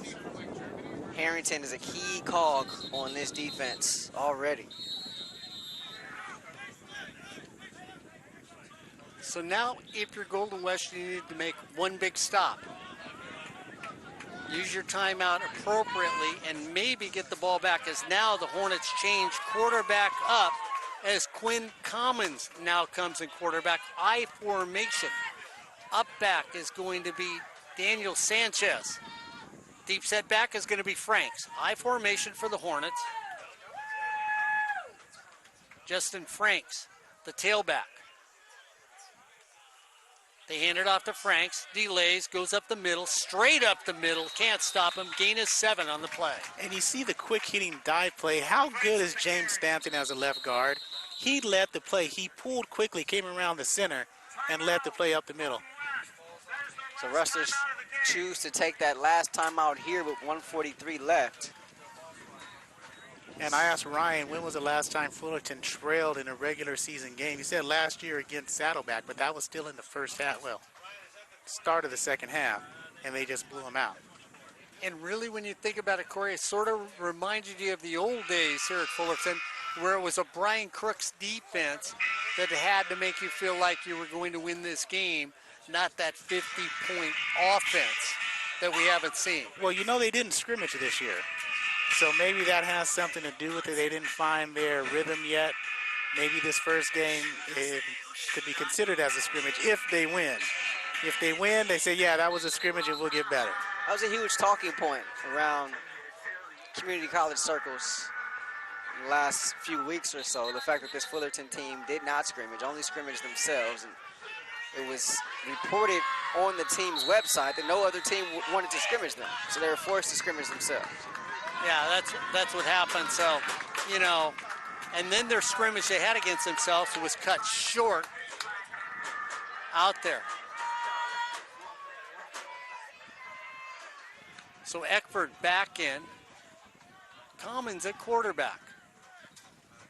They hand it to Fonte Effort off the left side, off tackle, first down Hornets, and that will bring us to the end of this football game with 1:36 to go. All they have to do, well, I shouldn't get so over, because we've been there for a playoff game where we thought the game was over. Corey Neyland took off his headset, said, that's it, I'm not coming back. A fumble happened, and Rahshaun Haylock, he came back up the stairs and finished the game with me. And that was against who, Corey Neyland? Bounce sack, Palomar. Bounce sack and Palomar. So the Hornets will go into a victory formation as they dodge a huge bullet getting out of here. And you can go back to 3, possibly maybe 4 plays that might have been a different outcome in this game as they take the knee. But it doesn't really matter because the national champions start the season off the way they needed to with a victory over Golden West College as they're up 30-27 on SportsNetUSA.net. Guys, as we look towards the end of this game, the last switch touchdown, my quiet partner to my left, Rahshaun Haylock, is now going back on the plays that could have been. Yeah, there's a lot to take away from this one. I mean, you talk about the plays that could have been. You talk about missed opportunities. Ball security is key. But you're dealing with some youth.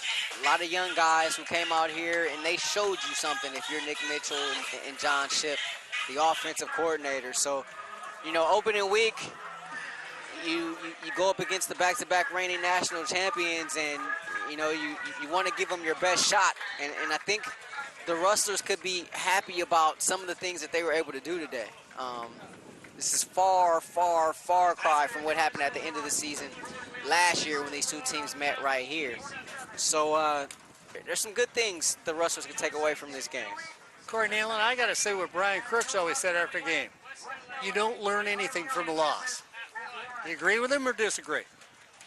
I think you can learn something from a loss, and you can learn something from a close win, that they've got a lot of work to do on the defensive side of the ball. They said their defensive line was good to go. Yeah, they look very good. Their linebackers and the secondary unit, yeah, they got some work to do, because there are some teams out there that are going to see this film and try to exploit that secondary as well as they can. Well, next week we head to Riverside, but partner, I'm going to let you finish this whole thing up, because next week you got another game here on sportsnetusa.net. Yeah, next week the Rustlers will be taking on San Diego Mesa. And, of course, we'll have that one for you right here on sportsnetusa.net as the Rustlers will head down south for one of 3 trips to San Diego this season. And that game will be a 6 p.m. kickoff right here on sportsnetusa.net. So Fullerton and the Rustlers play for the first time, the first game of the season in quite a while. These two teams no longer share the Southern League. Fullerton moving to the Central League. Golden West stays in the Southern League, but Riverside leaves the Central and comes to the Southern. So it'll be a lot of movement in the SCFA during this offseason.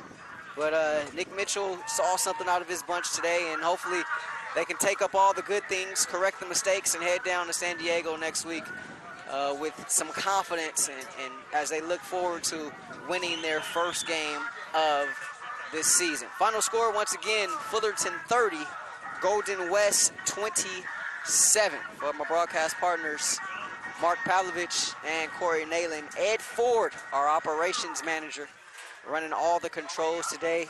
Ryan Osborne, the dedicated cameraman, as well as bullpen come-aliver, if you will, saved me today. Appreciate you, my man, and all of us here at sportsnetusa.net. I'm Rahshaun Haylock saying so long from Rustler Field. We'll see you next week from San Diego as Rustlers take on San Diego Mesa. You've been watching SCFA football right here on sportsnetusa.net.